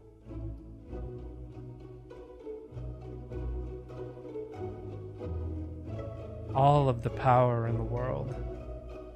The palm of my hand. Can't you feel it? It's called attraction. And he lets go and she recoils her hand and just stares at it. She looks almost disgusted. And she reaches down and places it on Oberon's back and begins to like wipe off on his shoulder her palm. And Cardona walks over towards Freya and he says, back up, doggy, please. And she does so immediately, and he kneels down in front of you, Gus. And he says, wow, you really are a cute little doggy. Do you mind if I pet you? Gus, rather your hand than hers. I thought you might say that. And he reaches out and rubs the top of your head. So, little puppy, what do you think? Is Cardona enough for this situation, or do we need somebody else? Does Cardona think he can handle the situation? Cardona can handle a lot more than you probably think.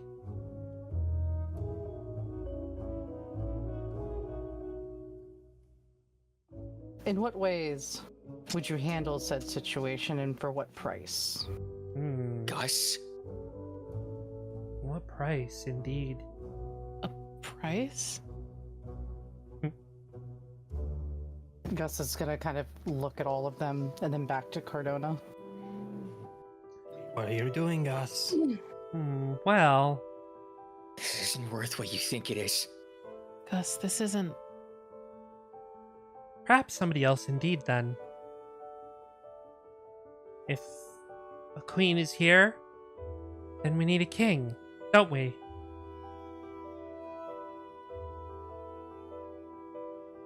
Perhaps, but Gus would still like to know the price.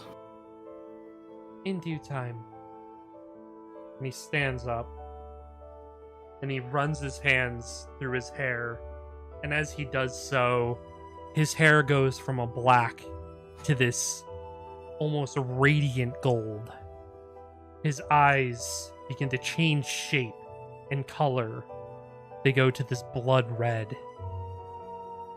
His childlike demeanor turns into this older male, probably mid-30s. His stature changes. He grows in size. Slimmer, but a little more muscularly toned. And he looks down at you, Gus, taller, different. And he says, now I am king. And now I can pass righteous judgment on all of you.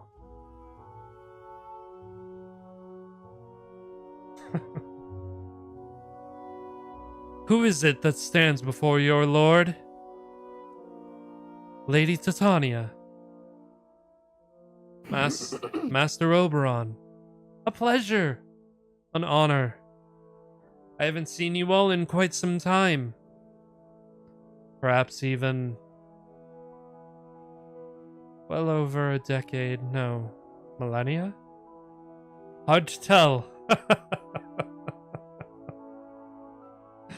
Oberon grits his teeth lightly, and Tanya narrows her eyes. What do you want? What are you talking about, a deal, Gus? Angus? What have you done? And the golden-haired man says, Gus, you do not need to answer to this trash. You belong to me, don't you already know that? Ooh. And Titania stands up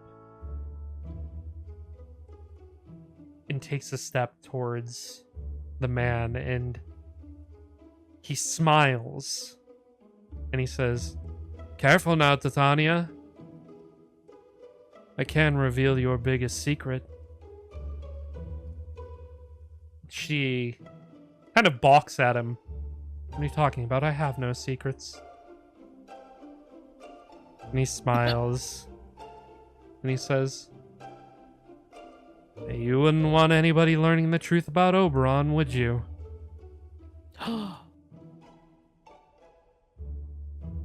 She swallows, like, deep gulp of air. Just... How's Oberon looking right now? He's standing up and he's, like, dusting off his coat, and then he turns when she says that, or when he says that, and he looks at Titania and says, Titania? What is he discussing, dear? What does he mean? Oh, so he's confused too. Rolling he it. doesn't You want to know. roll an insight check? I absolutely would love to. I Yeah? will absolutely roll an insight, yes. Cyrus is too scared to know shit. I'm gonna add a yeah. Okay. So 18 in total. 18 in total. 17. Yeah, he's confused as shit. Oh. He had Is no that even plain idea. enough for me to see? He's gonna like Uh, raise an eyebrow yes. and kind of kick himself back off the wall. Sonia looks back at Oberon and she smiles at the man and says, If I remember correctly, you were under a different guise the last time we met. It is a pleasure to make your acquaintance again, and I, do still owe you for solving that murder case. I thought I paid you back, but, perhaps I didn't pay you in full. I'm willing to overlook this instance if you are willing to stop talking. And she smiles, and the man smiles back and says, Excuse me. Did you disdain to tell me what to do? Ooh. I do not think you understand who it is you're talking to. I am a king. I am the most powerful king to ever exist. Some would call me a god. Some. Maybe not all. Or perhaps all. Hard to say these days.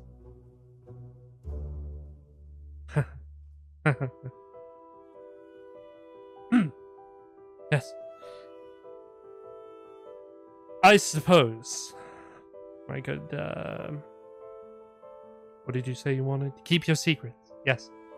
For now. Yes. And, Titania smiles and she looks down at you, Gus, and she says,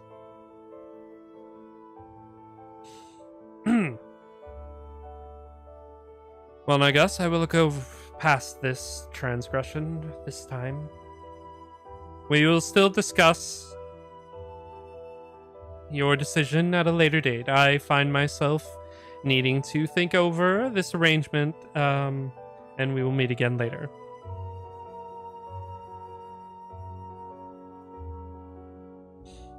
Mm-hmm. And she walks by you and walks over to you, Cyrus.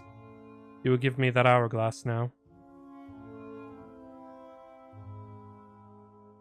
Cyrus is still like frozen in fear, so he doesn't immediately move. But I think to Titania, from her angle, she could probably clearly see where it is. Mm-hmm. She like reaches around and grasps hold of it. Cyrus is just like has like a terror lock on it, but he's not fighting. Okay. She's gonna try and wrest it from you. She can. Yeah. Cyrus won't like necessarily fight. Like he's not like Yeah, gonna fight yeah, against it. Just something to grab onto while he's scared shitless. Yeah, she goes ahead and she takes it. And she takes a few steps back and away from this man. And he looks down at the hourglass. And looks up at her. Now, Titania. That is not for you to be dealing with. And he reaches out a hand, and you watch as the hourglass begins to morph and change into this almost liquid-like state as it slides through her grasp, out of her fingers, and it floats in the air towards him, and he grabs hold of it, firm. And he holds it in his hand, holds it up in the air. Looks over at you, Cyrus. Now, where did you get a trinket like this?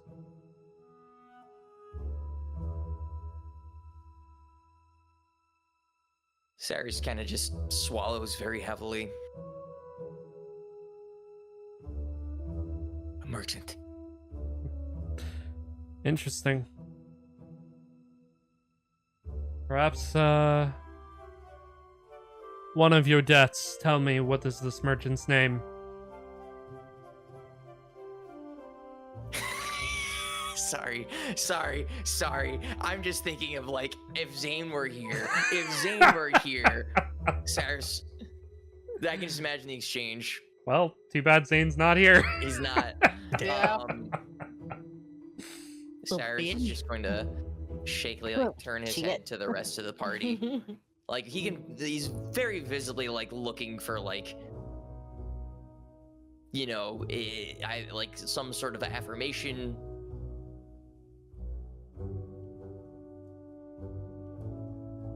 Puck is Except for like Gus. shaking. He's not looking at Gus. Puck is like shaking. Like understandable. Have day. Gus isn't looking at anyone but Titania right now, so he's got Mhm. bloodlust in his eyes. Anything from Sen?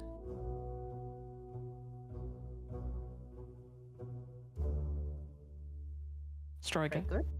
What happened? I'm sorry. I just associated. I'm so sorry. No, you're fine. It's alright. Cyrus is kind of shakily looking to the rest of the group, sans Gus, kind of looking for either an affirmation or some sort of like just direction on whether or not to spill Joseph's name to also recoup a singular debt. So yeah, Sentinel kind of just like have this like look of just not really sure, but give like a very like soft shake of his head. No, like very subtle. Like he moves his head in just one direction, and that's all you see. So leaning towards no. Yeah. Okay.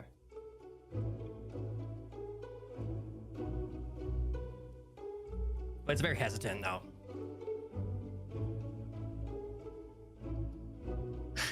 I could throw somebody under the bus right now. I could throw You somebody under the bus right now. 1 second, please. Oh no. Oh no. Who do I want to throw under the bus? Welcome to the episode of Bad Choices! Yippee! I mean, I could just name Jingle Jangle. No, not Jingle Jangle. What did they do to you? I mean, ooh, there's an idea. But would Cyrus actually think of that idea in this moment? Is the question. You could roll for it. Yeah. You do like a general intelligence to roll for it, Mm-hmm. or wisdom, whatever you want to do. Yeah. Yeah. Roll a general intelligence. Sure. To explain what I'm thinking out of character, Mhm. possibly trying to say Aurelius's name. Ooh. Interesting. Yeah. Interesting. Okay. How quick are you thinking on the spot here? Yeah. Fair. Yeah. Go ahead and roll an intelligence. That's a 17. Okay. I'll allow it. Cyrus will say Aurelius.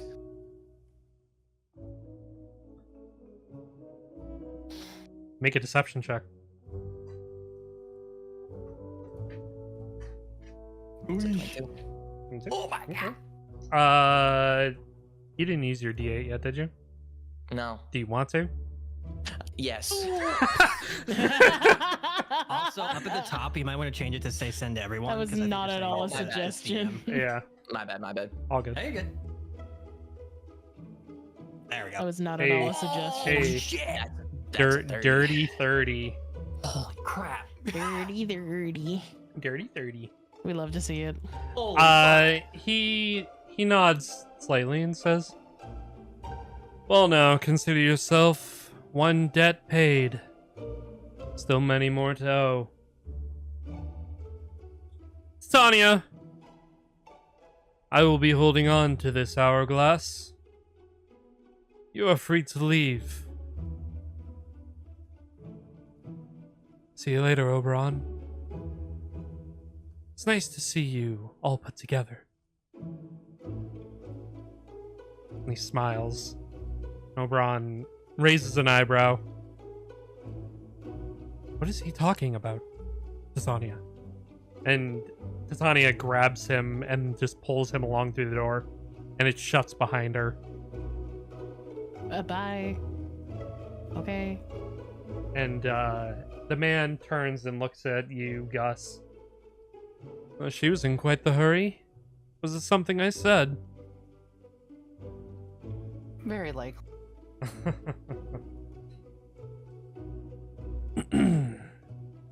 Now then, to get back down to business, perhaps? Seems I did you quite the solid. For now. Mm-hmm. Now, what is it that you really are requesting of me?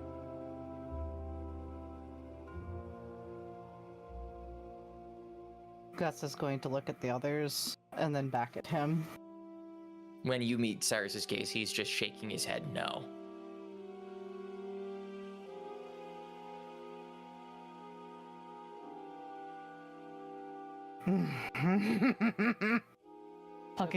Puck does not know what you're doing and looks very, very concerned.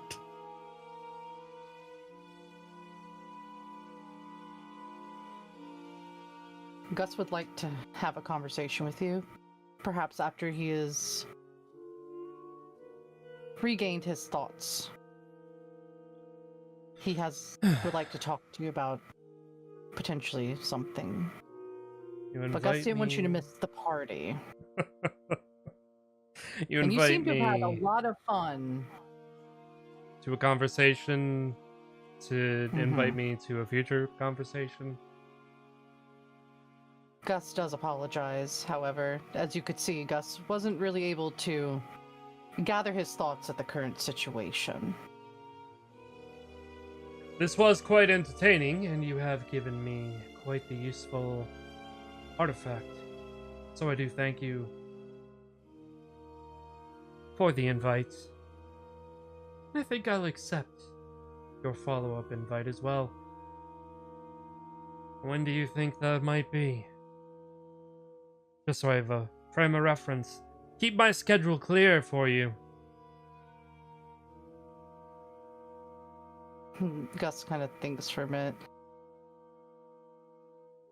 Give Gus a couple of days, he will be in contact. Very well. I do so look forward. And he pauses for a moment.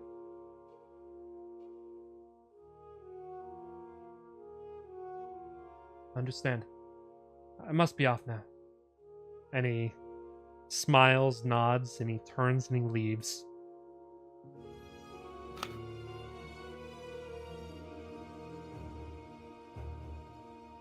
So, dashing out of character, Freya's still here, isn't she? She is. Hi, wifey! Oh my god!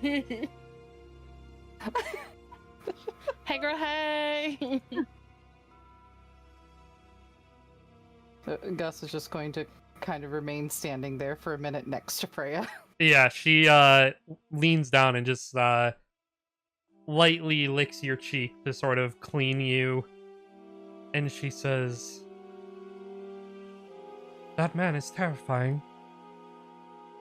You have dealings with him?" Unfortunately, that might be Gus's only option. Or it might be Angus's only option now. Freya's like, why are you talking in the third person? He's like starting to remember a lot, and he's like, I didn't used to talk this way. She wanted me to act more cutesy. He's like getting pissed off.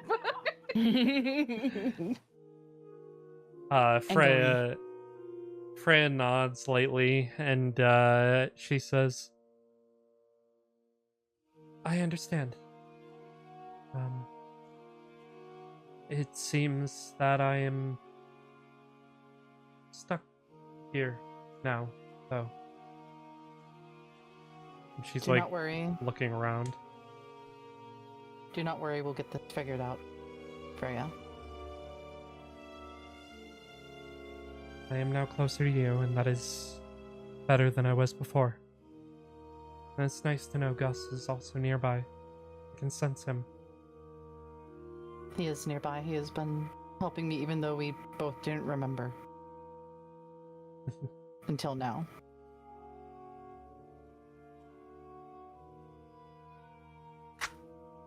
And she sits down. She sort of is looking at all of you, and Dane walks over towards you, Puck, and taps you on the back. Sorry, Puck. I was just hoping perhaps I could get that stone back from you. Oh, right, yeah. Thanks for that again. Yeah, no problem. Sort of hoping that like we could have bargained with the shard instead of the hourglass, but I suppose beggars can't be choosers, right? Well, yeah, and I may have also bargained with that with Cheshire, so I didn't want to, take chances in case that ever, came blow to blow. I guess that's fair enough. And he holds out his hand to take the stone from you. I give it back. He takes it and he puts it in his breastcoat pocket. And he smiles lightly and he looks over at you, Gus, and he says, "Well, that was quite the gamble, Gus. Also, nice to meet you, forest dog wolf thing. I'm sorry, I don't know what you are." She I is think- my wife, Freya. I was gonna say, I I'll think quit. Titania said that her name was Freya. Yeah. Interesting. Congratulations on your marriage, I guess. Just clap slightly. Yippee! Yay! Woohoo! Well, that's one good thing come out of this at least. Cyrus kind of finally like tunes back in. He's just been like kind of like still like barely breathing after that exchange. Mm-hmm. And then he just kind of like looks up and he's like, what were you thinking?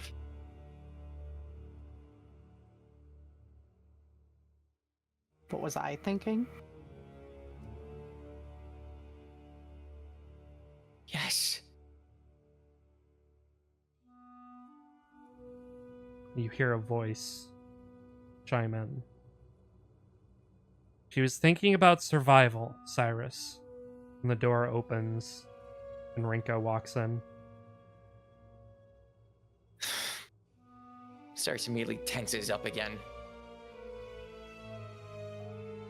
Hey guys. I've been asked to watch over you all.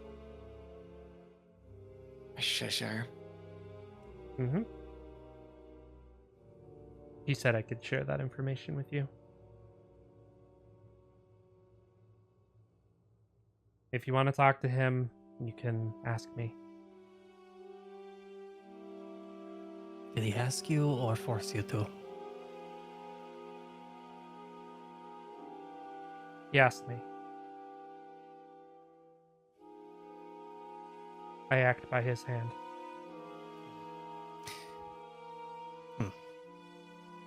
Concerning. Would you have come had not your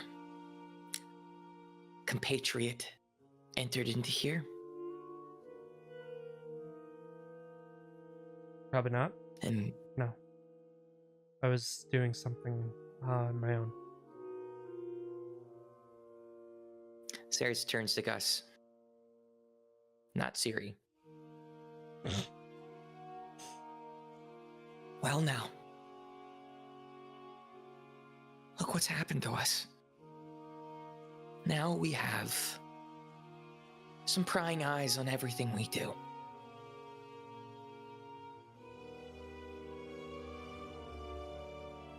Sounds like Gus's entire life.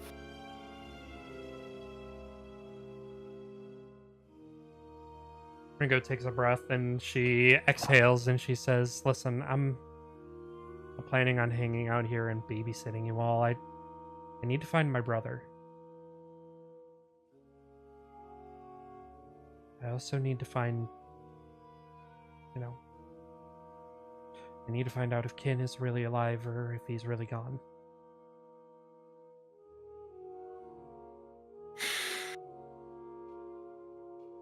And I was in the Cyrus middle just of sits there. doing both of those things before I was asked to come here.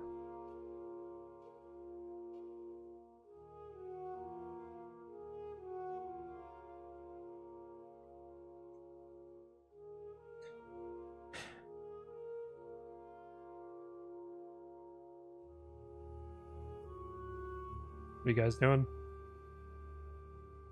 Sense just kind of messing with his card deck during this whole thing. And just for fun, can like when she mentioned Kin, can I do like a high card, low card to see like the potential outcome of Kin, or is that too out of my range? What are you trying to think of?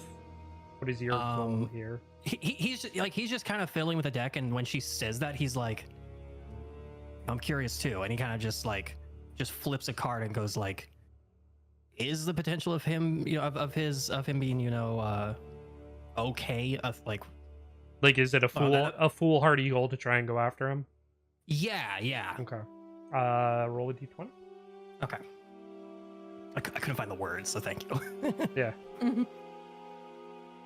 I mean, it's a 10. That's a 50-50. The card that that magical card that you have, the shape on the card changes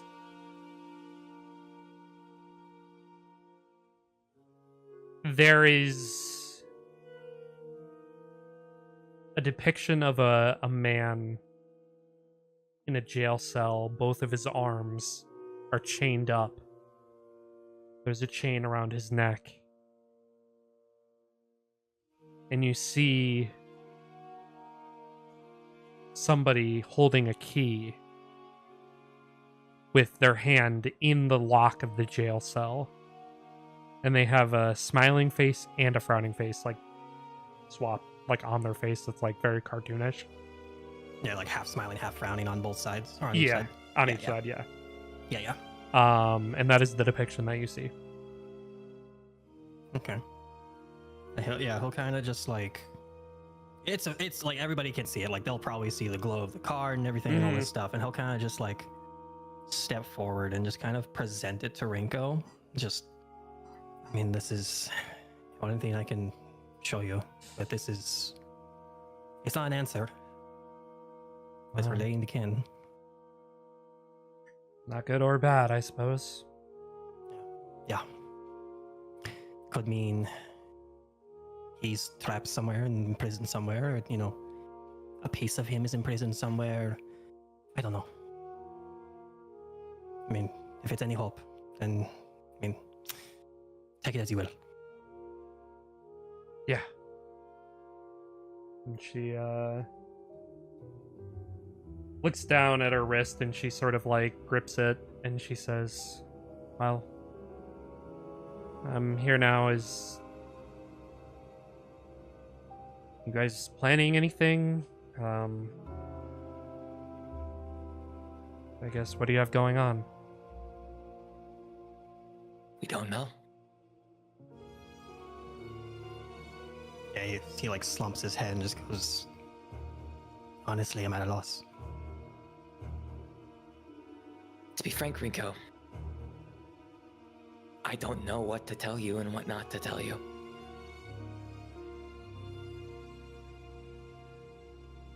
I see.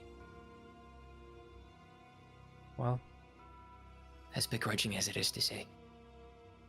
it's understandable, considering the current circumstances.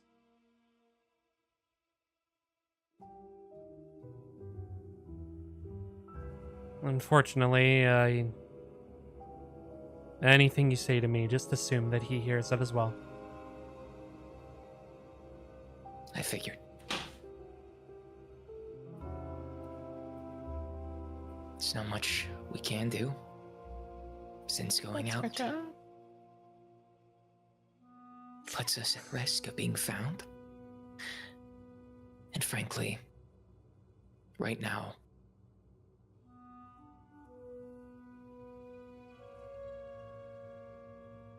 I don't even know.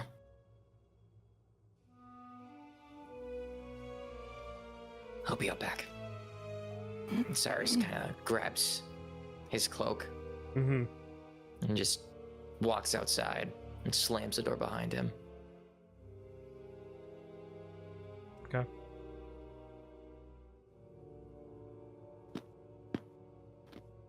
Rinko walks over and sits down, and the receptionist walks over and pours her a glass of tea.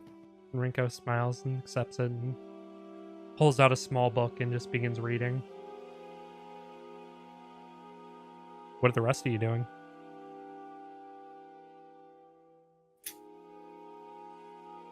Since just kind of Being staring a at the card at the preacher. moment still. Okay. A little lost in his own head. Sorry. Puck is still kind of stuck on the conversation that we had with Titania and Cheshire Mm-hmm. when Cheshire was saying something about the secret of Oberon. Okay. Puck's trying to figure out like what that could possibly be. You'll never get it. Yeah, no, I kind of figured, but like, All Gus is thinking is that's leverage. oh yeah, Oh, it's definite leverage. Oh, absolutely. But like, to what end? Mm-hmm. And what does that make Puck? Is the bigger issue. Mm-hmm. Yeah. There's been some discoveries and some problems. There's been some developments. It is true. It is that can be for certain. Gus has got real close to going full scorched earth mode in villain arc. He already kind of started some shit. Yeah. Acceptable. Yeah. Angus is already pretty sure the others are not wanting to be around him too much right now, and he's just processing shit still, and he's like, he's like, oh, if I could have killed her, I would have. Speaking of, Puck is actually gonna go talk to Freya. Okay. If at all possible. Yeah, I mean, she's just chilling right now. Yeah. So, Miss Freya, right? Yeah.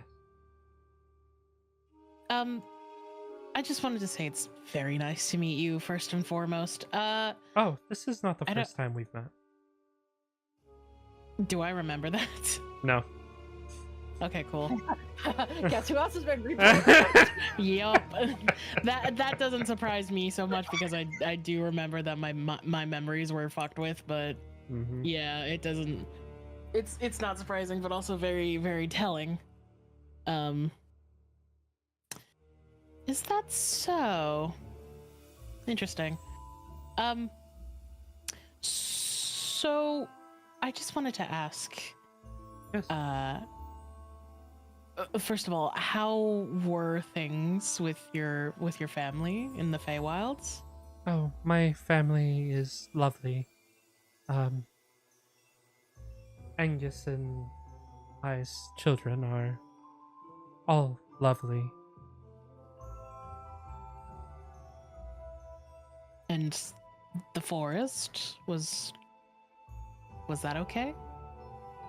Yes, we fulfill our duties to our utmost in the absence of our leader, although now that I am gone, we are truly, unfortunately, without a guide.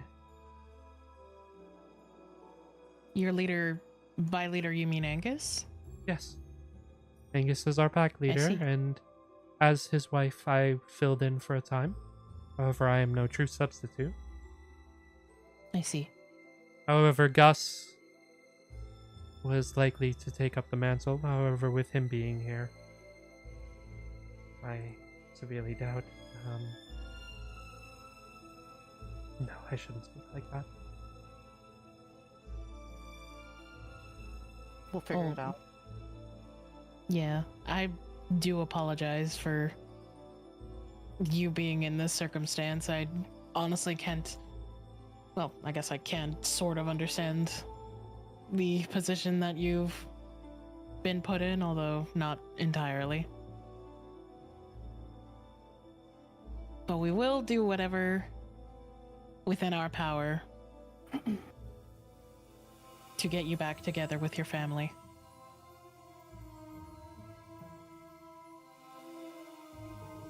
Just out of curiosity, I though, appreciate it. if I could ask, Yes. just a couple more questions. What did Titania tell you about Angus? She thinks for a moment and she closes her eyes and opens them and says, Titania said that Angus wished for us to have a better life, and in doing so, willingly joined service to the Sealy Court to secure our spot at the table. And as far as we were aware, Angus was very busy advocating for us among the other Fae.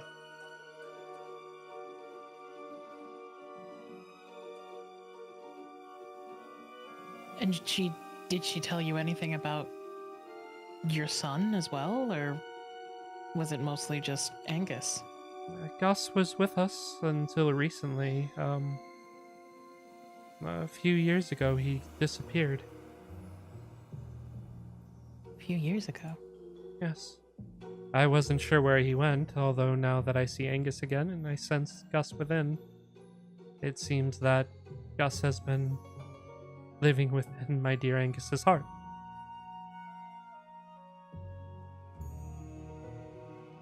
In a sense, yes.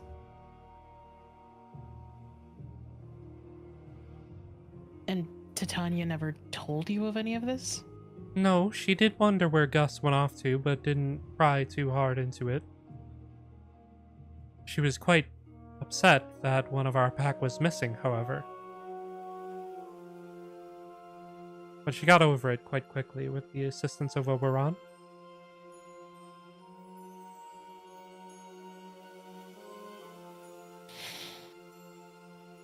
That's another thing. She mentioned something about Oberon's secret, and I, being the closest to Oberon, should know next to everything about him, but that, for some reason, slips my my field of knowledge. Do you have any ideas what it could possibly mean? I'm sorry, I don't know much about the operations of the Sealy Court. Angus was our sponsor and our sole seat at the table to know the ins and outs of the court. All of the information all right. was filtered to us through our queen. Then that might be the first problem. Well, that's all right. Oh, Angus, I did forget to tell you. Isla recently had her own offspring. Currently, don't tell the others, but Lachlan is doing very well amongst our goings-on as a pack. It is very good to hear for the future of our species. And she, if a dog can smile, she does. That's very good news to hear, Freya. I am sorry that the lies kept me from you for as long as they did. It is alright, because you are here now. Oh. Although looking at you does make me miss our children. So many of them have your eyes.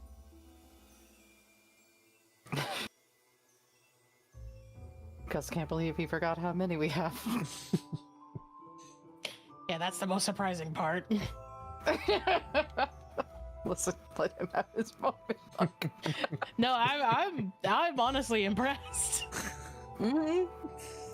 Out of character, I mean, they are It's a- animals. It's a whole so- litter. Yeah, no. It's a whole litter. Out of character, yeah, go for it. But Multiple also, litters, yeah. wow. Yeah, Got a whole litter of puppies. yeah. And those puppies have already had puppies. Those puppies have puppies. And their puppies might And have they're- puppies. Well, maybe. All right. Anyway. Who knows how many greats Angus is at this point? Yeah. Angus, Freya reaches down and she licks the top of your head and says, Angus, you must be so tired. Would you like to rest? I think a rest would be good, but I fear in my temper I've made a very rash decision and I should probably talk to the people here. Very well. And she sits down and sort of lays on her front paws. And She loafs. yeah. And she lightly closes her eyes. This realm is a little exhausting.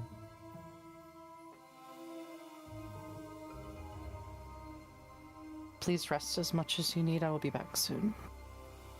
Yes. And she falls asleep. Cyrus. Does that dog sleep where she's just on her Yes. side? Yeah. Her tongue's out like. "Bleh." You are outside. What are you doing? To kind of help vent some of his frustrations, I think Cyrus is just going to like shadow spar Okay. and just like get all the frustration at like the situation, the fact that he's yet again could not do anything, and that he was frozen, Mm-hmm. and just like do the best that he can to just get that energy out. He's not using the Dawn Sword in fear of accidentally starting a fire. Yeah. So he's just using like his broadsword, iron sword, whatever he had Yeah. that he Yeah. just carries with him, and it's just sort of doing that. Okay. While you are doing it, it's getting into the later evening at this point after the day's events have been going on for It's some the time. evening now. It's been a lot of time passing with all It's been a the long time. conversations, the people going to and fro, It's been a long day. It's getting around we were to just like in the early morning. the early morning when you were Well, the late morning. considering what you were going to do, and then Titania showed up, and then you guys started talking, having all your Damn, I didn't conversations. realize that much time had passed. Shit. I was Time- like, who's gonna show up soon? Fuck. Time passes when you're having conversations.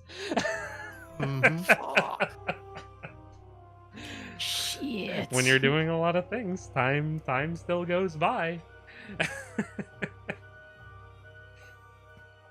So, you begin to, see the darkness in the sky, that sort of like orange overcast. It's around like 5 o'clock. You're still, outside. You're having this shadow sparring session, and you hear the crunching of snow behind you and the unsheathing of a blade.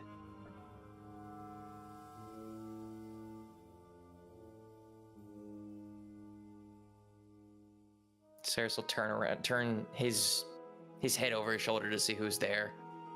You see Leo. And he cocks a side smile and gets into a position ready to spar. Cyrus still kind of having like his eyebrows furrowed, will turn around, kind of take a bit of a centering breath, and then he'll get into his ready stance. And he'll spar with Leo. Yeah, Leo. Clink, clink, clink, clink. You guys are sparring, going on, and Leo says, while you're sparring, he says, "Seem like you have a lot of pent-up frustration. A long day?" Oh, you don't know the half of it. And as Cyrus like gets the half of it, like he just like lays in like a big slice towards his towards Leo's way. Mm-hmm. Yeah, he like guides it with his palm and with the edge of the blade, and you just like slash into the snow. And Leo comes up and like elbows you in the chest to push you away, and he says, Now, anger is only gonna make you sloppy." And he gets back and comes in with another slash. And he says, "Well, I have information about the gala, and I thought I would come out here a bit sooner than my patrol. And I find you out here after I heard some noise coming out back." Yeah. I'll give you the rundown. But first, I have to decide a winner. And Cyrus will go to like sweep at his legs with his feet. Okay.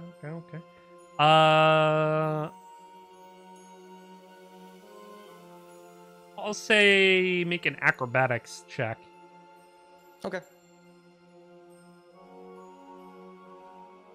That's a 15. 15.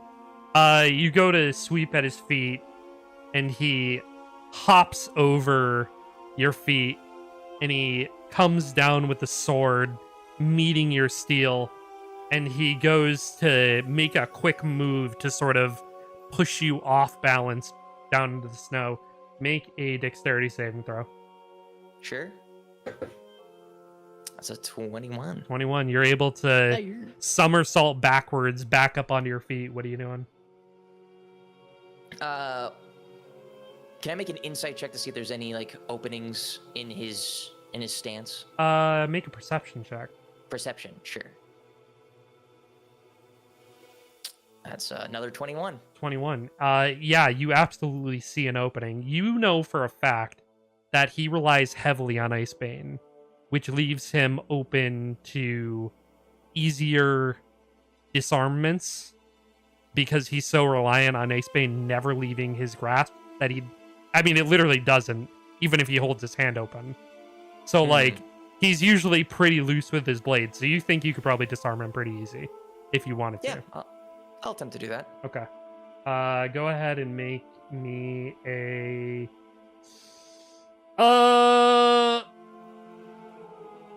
let's call it a... Athletics? Yeah. Okay. Get his ace. Holy crap, your rolls are wild. Oh, yeah. 23. Yeah, you go ahead. Why don't you... What are you doing? Describe it for me. Yeah, Cyrus kind of gets back up from his somersault. He'll like visually like notice like the opening. He'll go in. He'll kind of like tie up his blade with Leo, kind of like just circling it, trying to like have his grasp loosen even more, circling both the blades. And then when it feels appropriate, Cyrus will just swing both blades to the... What, is Leo left-handed or right-handed? He's left-handed. He's left-handed? Okay, so it'd be to Cyrus's right, whichever direction would be like his palm would open up towards, to guide the blade out of his hand. Yeah, and smooth. It just comes right out of his hand. And he looks down as you disarm him. And you go in for that, like finishing the dual blow of just like holding the blade up to him. And you do so, and he puts up a hand and says, "All right, I yield."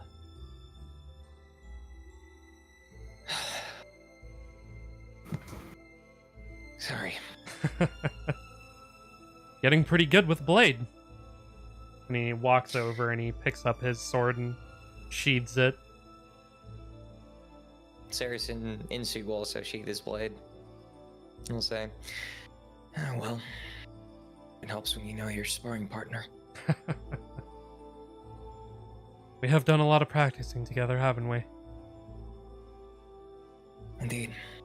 And knowing present circumstances, it proved to be my advantage. If I was wielding Icebane right now, that'd be a different story. Yeah. I mean, maybe it'd be different with me. I don't think so. Cyrus just kind of lifts his arms up. And he's like, "Who knows with these magic swords? Am I right?" I'm only kidding with you. I think it would be a close fight these days. Yeah. Anyway. So you first or me first?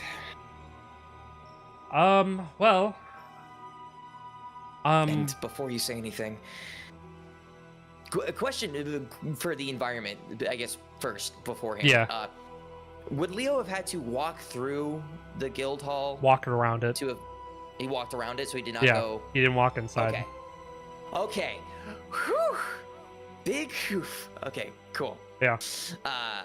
Cool. And Cyrus would have known that, correct? Yeah, correct. Yeah. Okay, cool. All right. Cyrus will... was Leo going to talk first, or was that Cyrus going to talk first? He was about to speak, and he said, Sure. "Well, I currently trying to procure some false identities for the lot of you, to enter the gala. Not so much as to enter the academy proper, because the second they see you, they're, it makes a motion like off with your head. However, if you have any other ways to get into the academy, these, for, the generic security guards that'll be roaming the halls, will be good enough to throw them off your trail. They're not walking around holding wanted posters. Those are at the check gates, you know what I mean? So having a false identity will at least, say, "Hey, what are you doing?" Hold up your identity. "Oh, I'm looking for the bathroom, sir." Something along those lines. Yeah. I mean, we got in once, we can get in the same way. Right, but with the added security, You know what I'm saying? No, I understand. I appreciate it. I wouldn't. Yeah. Just thanks. Thanks. No problem. You know what you're doing. Also, I delivered your letters. Thank you.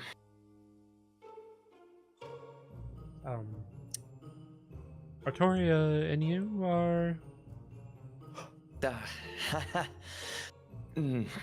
Cyrus just kind of shakes his head and puts up his hand. It's complicated. I stood there while she read the letter. She blushed at the no. end. You dog, you admitting your love for her? No. I absolutely did not. Cyrus will kind of give the briefest of explanations about like his and Artoria's history that he wouldn't be aware of. Yeah, he kind of looks a little confused. Is this some Stockholm syndrome thing that you're going through? Look, when you go into somebody's heart and mind and you kind of get a feel for who they really are, it really fucks with your perception of them, okay? Okay, so Stockholm syndrome. Do we need to get you mental help? Is that what we need? The psychiatrist of some Is this kind? a cry for help?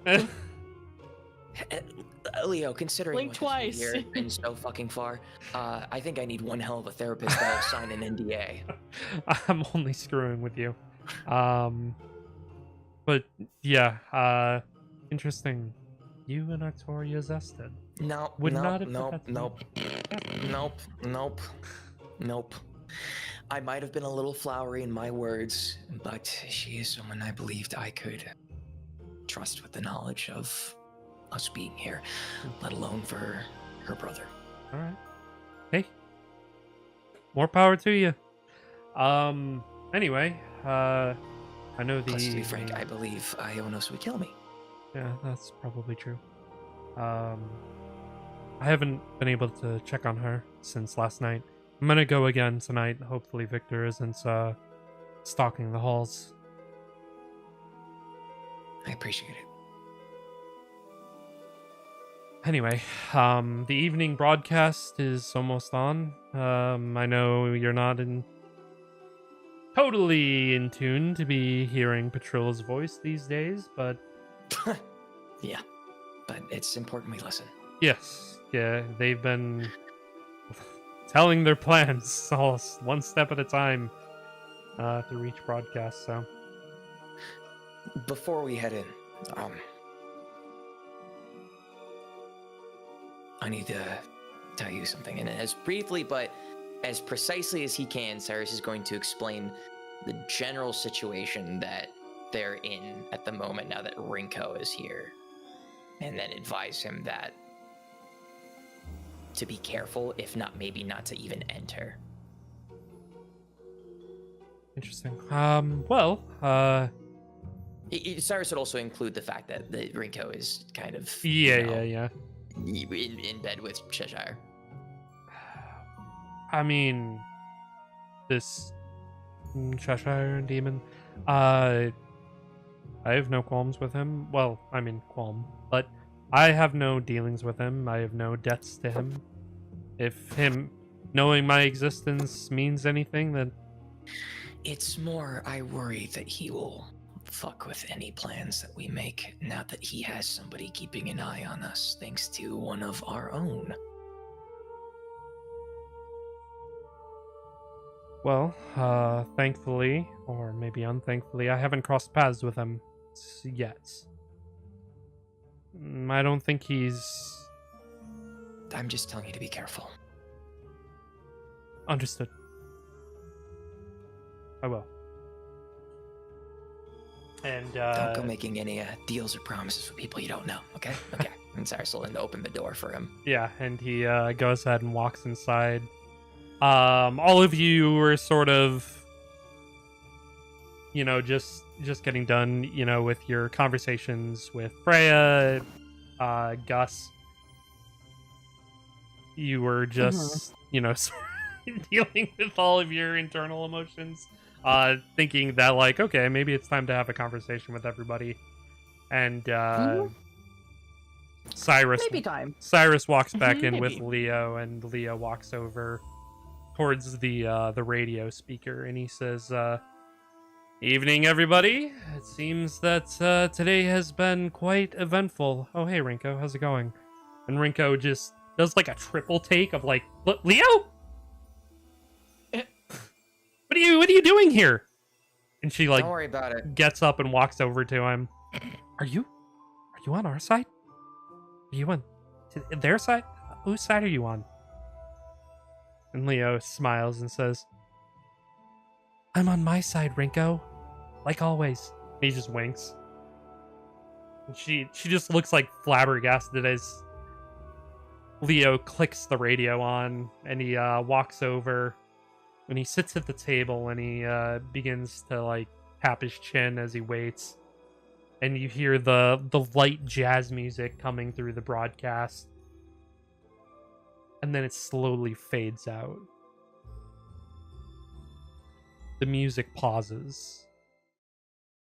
And there is a click of a microphone. Quick inhale and exhale. Good evening, Noah Academy in the academic city. The sun is beginning to dip below the horizon, and with it, another day of flawless academic and industrial progress. It is drawing to its mandated close. I'm Patrol Dowager, bringing you the evening news. And there's this do do do do do do do. First, let us join our thoughts in collective gratitude for the enduring grace of the headmistress. Under her divine architecture, our minds remain ordered, our purpose remains absolute, and our city continues to thrive in the light of the hegemony. Hey, is there a way to fast forward? Her vision is to Can we, like, know speed through this? true peace. There's a light chime. And Leo says, yeah, I think he's getting to the point now. I think his faith and whatever is almost done." And he says, "So, what did you think? Is the chime a nice touch? I quite think so. Anyway, No, it's not. as we prepare for the evening rest cycle, security management requests that all citizens verify the primary locks on their doors. Also, please ensure if you have them that your Steam seals are secured.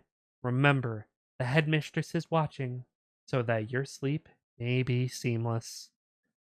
However, maintaining our sanctuary requires us to address the remnants of yesterday's disorder. Confirming our suspicions, an ongoing audit by campus security has uncovered an unsettling discovery. Yesterday evening, unauthorized access occurred on restricted academy grounds. The perpetrators have been identified as the small, volatile group of wanted criminals we had previously cautioned you about. So take this as gospel that I, Patrol Dowager, will never lie to you, that my voice is the voice of the truth, despite grumblings that I was embellishing facts during yesterday's broadcast. It is a tragic display, though, really. These individuals are suffering from a severe, malicious regression of character. They have looked upon the harmony of the headmistress has gifted us, and they have chosen the path of malice. They are fundamentally bad people, untrustworthy, destructive. Sorry. To our citizenry, we offer reassurance. Do not be alarmed by yesterday's trespass. The contamination has been contained. And to the subjects responsible, I offer you a direct directive. Do not mistake our patience for blindness. The hegemonic peacekeepers have already traced your path. We know the sector. We know the structure. We are looking directly at the place you currently call a hiding spot.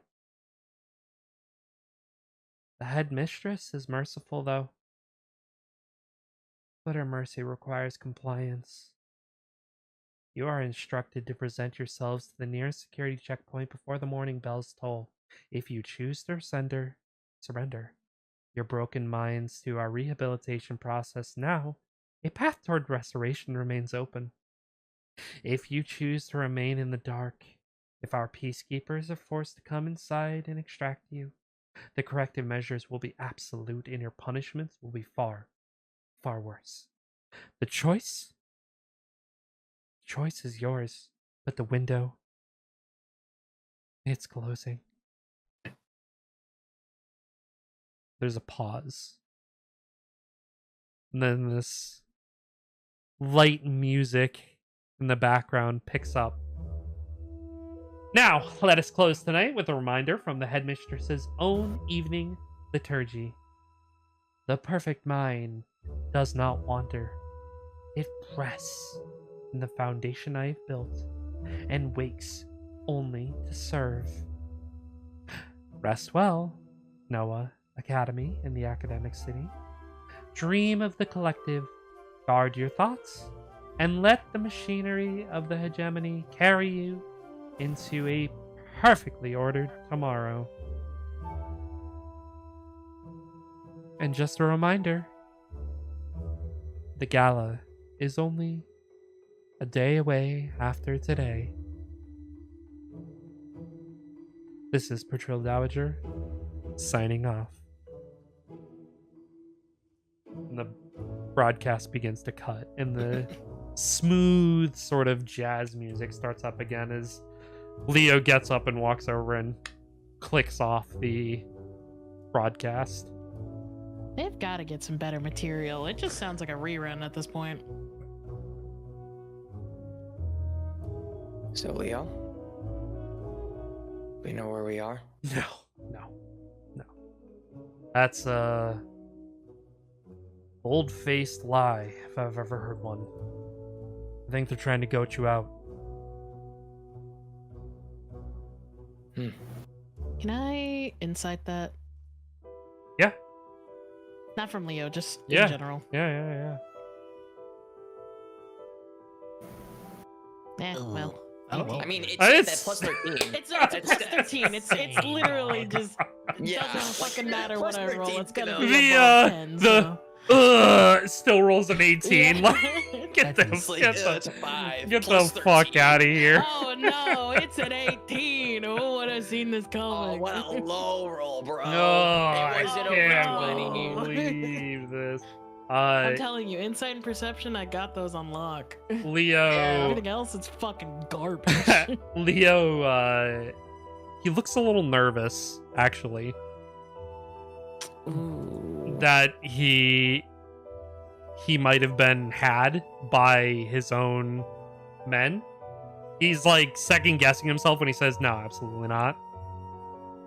And then he thinks, like, he's sitting there thinking for a moment, and he goes, no way. No, they have no idea. I would know if they knew.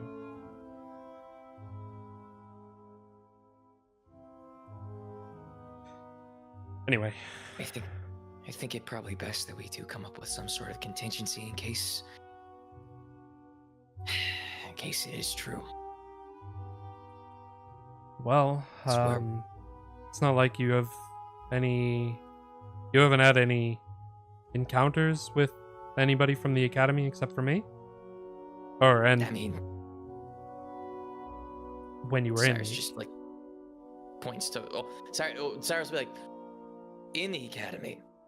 Well, and then he turns to Scent. As we were leaving,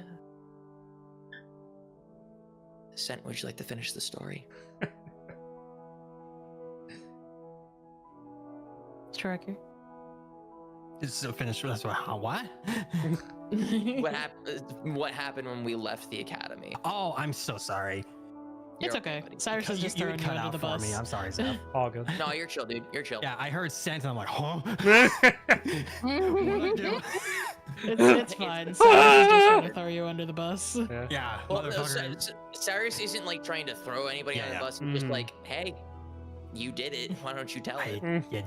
You're right. I used my and he like stands up and like puffs his chest horribly and like slouches back down. Just like, I might have ran into somebody who literally ran into somebody who was going to catch us and pushed him away while we were trying to escape.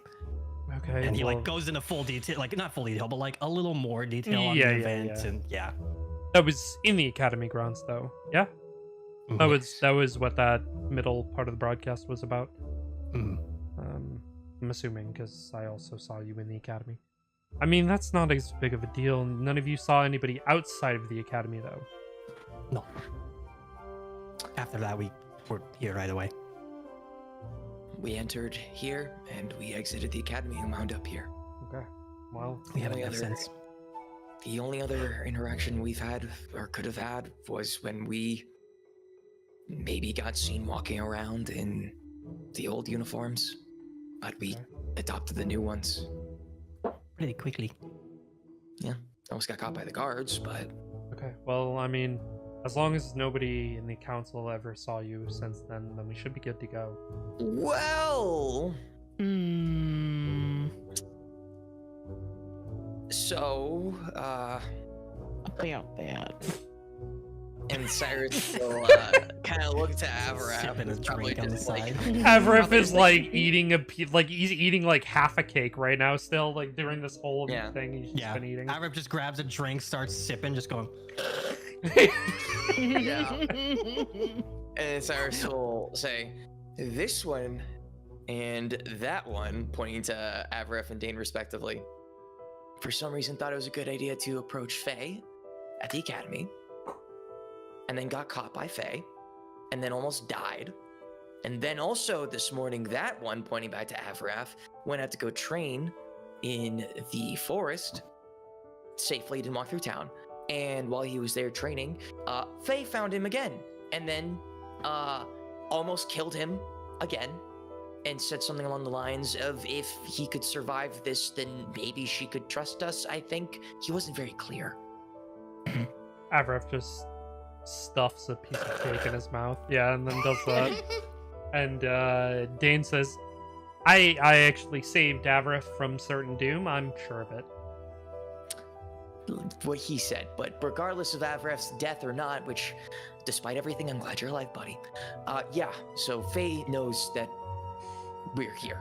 Okay. Yeah, she definitely knows then. Yup. She doesn't know where we are, but she probably could easily know where we are because it's Faye. Okay. So that probably means that we need to find a new spot then. Thanks, Avaraf. He kind of like chokes on his cake. What did I do? yeah. What That's didn't a you do? perfect What impression. didn't you do? What didn't you do? Yeah, let's just add it on to the list of mistakes that we've made Can I today. make a list right now? I can do that. Please do. Please do. Please do. Okay, so where are we going to go? Where's Weez going? Where's we going, eh?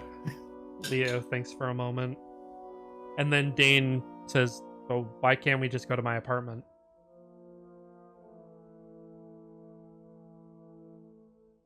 Your mansion? No, Big enough? No, my no. my apartment in the academic city. I You have mean, an apartment?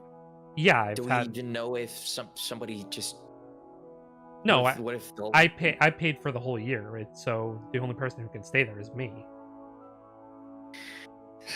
Cyrus never went to Dane's apartment, right? Yeah, he did. Oh, he did. Okay, Yeah. I couldn't remember if he ever did or not. Okay. I mean, with Flare off and obviously Rinko. No offense. It is my place, so you're always welcome. But I have 3 rooms, 3 bedrooms, and 2 couches, so there's plenty of space. Oh, here's another thing. How are we going to, I don't know, have a giant fey creature Be hidden, he says, looking to Freya. No offense. Freya opens her eyes and she says, "None taken. Perhaps this form is a little too large. It is quite cumbersome to be in, if I am being honest." And she closes her eyes and begins focusing, and she turns into this small, light brown winter dog.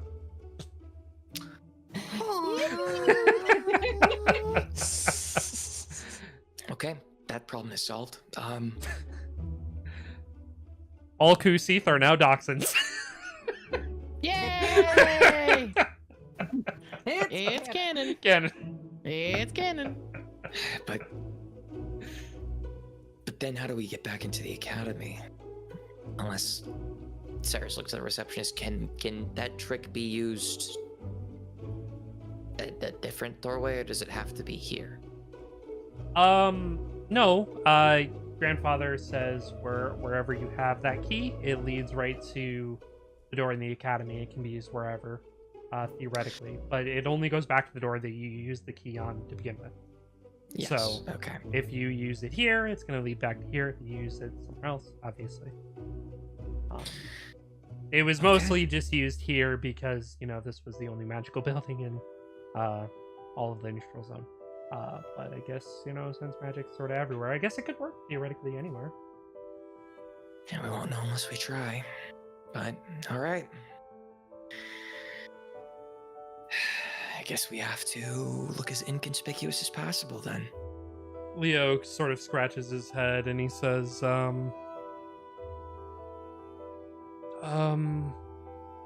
give me 15 minutes. I'll see if I can procure some more cloaks that'll fit you specifically, Sent.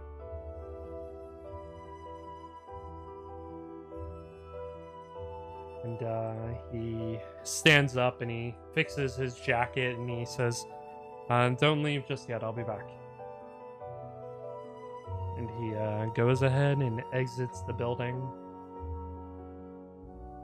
And that is where we're ending game tonight. Yippee! What a session. Sheesh.